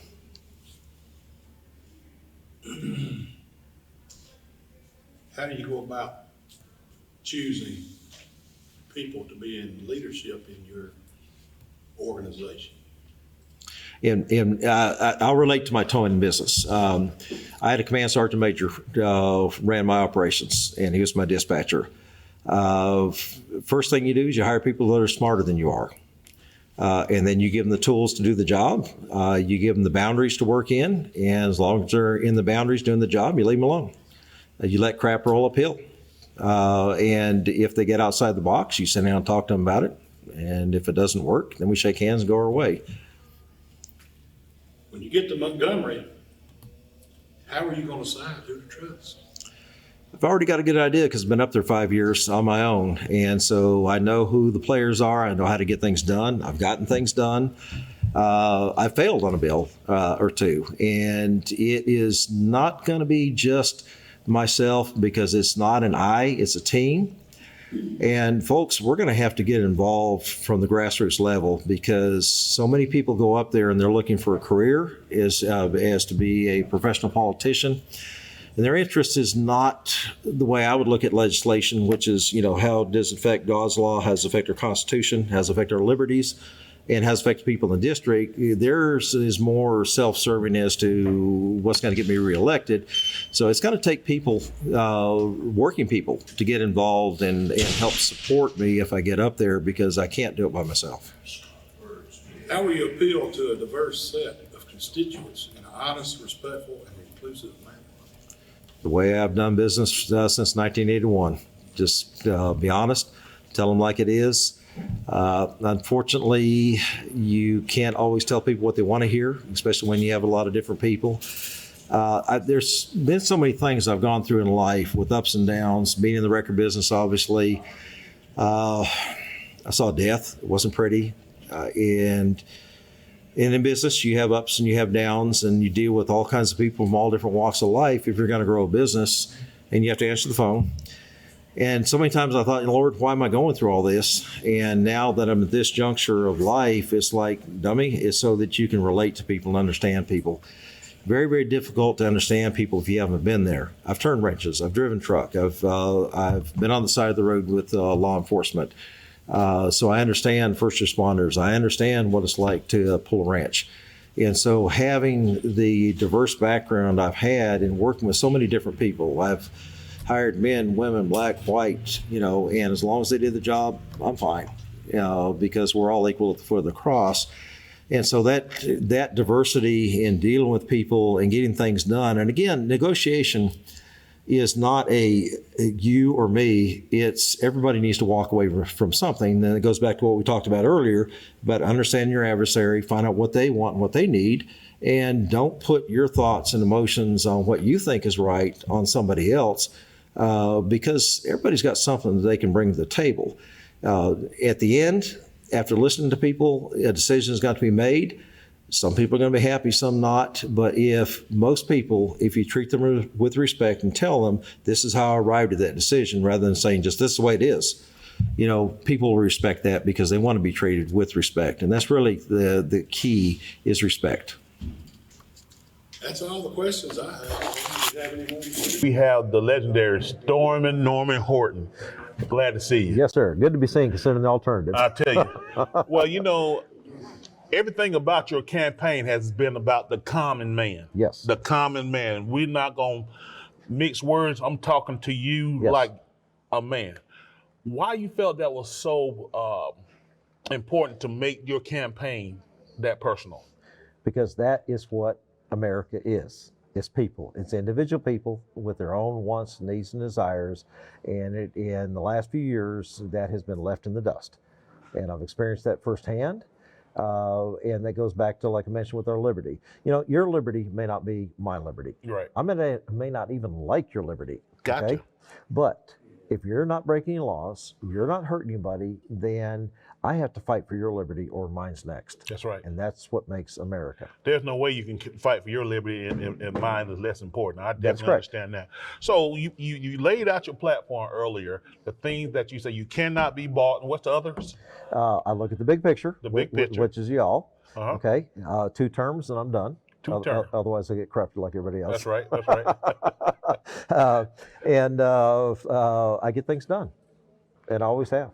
And you said that you have been working with Montgomery for a long period of time. About 5 years. You're no stranger to how things works up there. Unfortunately. All right. What are you going to do to help to get some things passed? How are you going to make sure you're able to cross party lines to get some things done? I already have done that. There was a law for service dog law for our veterans and for our disabled. It was actually written by Senator Coleman Madison. She's a black Democrat out of Jefferson County. Tracking. I wrote the substitute bill. And the substitute bill allows our veterans to go ahead and bring their dogs in the store to train them. Right. Because how can you train a dog to come in the store if you can't bring them in the store? Well, she got through the Senate and she was having trouble getting through the House. my personal opinion is if this is a bill that helps our veterans who have fought and died for us, okay, and it helps our disabled, then let's just do it. I don't care if it came from a goose. And so when we have these partisan divides, and keep in mind that if it's something I don't agree with, I think it's against our Constitution or against God's law, I'm going to bow up. That's and right. I'll fight like a son of a gun, okay? But if this is something where this is helping our people, Right. the people of our district, the people that put their lives on the line, why are we fighting over this? Right. Let's just get it done. And I did. Well, is there anything that you want to tell the Wiregrass and Alabama's right now why you should vote for Stormin' Norman Horton? Because I get things done. I'm not going to be bought. I look at the big picture. 2 terms and I'm out of there. And remember that Horton hears you. My number is 334-545-6676 because I'm running for you, not from you. How can you hold people accountable if you can't catch them? And it's you, the people, we, the people, that we have to fight for. Think outside the box, be willing to support an unreasonable man, because all change, and change back to the way things need to be done, comes from an unreasonable man. Think about Mr. Sikorsky, the unreasonable man that thought he could build some rotary wing aircraft and have provided a job for so many of these people here today. And God bless this state, and God bless the United States of America. Thank you. God bless you. Thank you, sir. Thanks for coming. I appreciate you. Yes, sir. Did you just see all the candidates coming for us today? Look, you got everything from local sheriffs, U.S. Senate, governor. I mean, what else you want? I mean, and one thing I like about what everybody's slogan was, whether it's direct or indirect, they are here to help make positive change to Alabama. I mean, I think that was overwhelming, that message. And a lot of, everyone was genuine in their position. There was not a lot of politicians in the room. I mean, did you see that? Yeah, the biggest thing to me is they showed up and they're willing to be held accountable. So that goes a long way in my book. Doesn't matter what side of the fence they're on. And everyone that came, and regardless of their party, they realize they have to work together to get things done. Right. And in their eyes, they're thinking that's been a lot of holdback in our great state. It's going to be a very interesting primaries coming up. Absolutely, and they're correct. I mean, it's not just our state; it's our country. You pick a team and you stick with it. And unfortunately, that's caused more issues than it's helped over the years. So them seeing, folks starting to wake up to that, that's a great thing. Well, when we did the States at the Gate last time, and now I really feel, and I think you and I were discussing it earlier, that one day, it may be this day, that we're going to be convicted by someone that's going to have so much truth in what they're saying, and it's going to sound like Alabama. Right. It's going to sound like Alabama that's going to unite us. And until that day comes, we're going to always welcome you to the States at the Gate. Yeah. Thank you for tuning in, and we'll see you next election term. Over the past 2 years, America has gone through some trying times, and Alabama has seen its share of disappointments. As labor unions on strike for fair wages and better working environments, rising prices, closing of small businesses, mandates, and even essential workers being threatened and even terminated after sacrificing so much during the pandemic. All of these things and more has left Alabamians to wonder how and who will lead us in bringing Alabama back. Join us as the International Association of Machinists and Aerospace Workers, Local Lodge 2003 of Delville, Alabama, as the Legislative Committee presents the States at the Gate 2, a political platform for the 2022 Alabama primaries. Please join us on Saturday, April 23rd at 12 p.m. at the Union Hall, located 345 Highway 84, Delville, Alabama. This event is free to the public. So show up, be heard, and then be counted.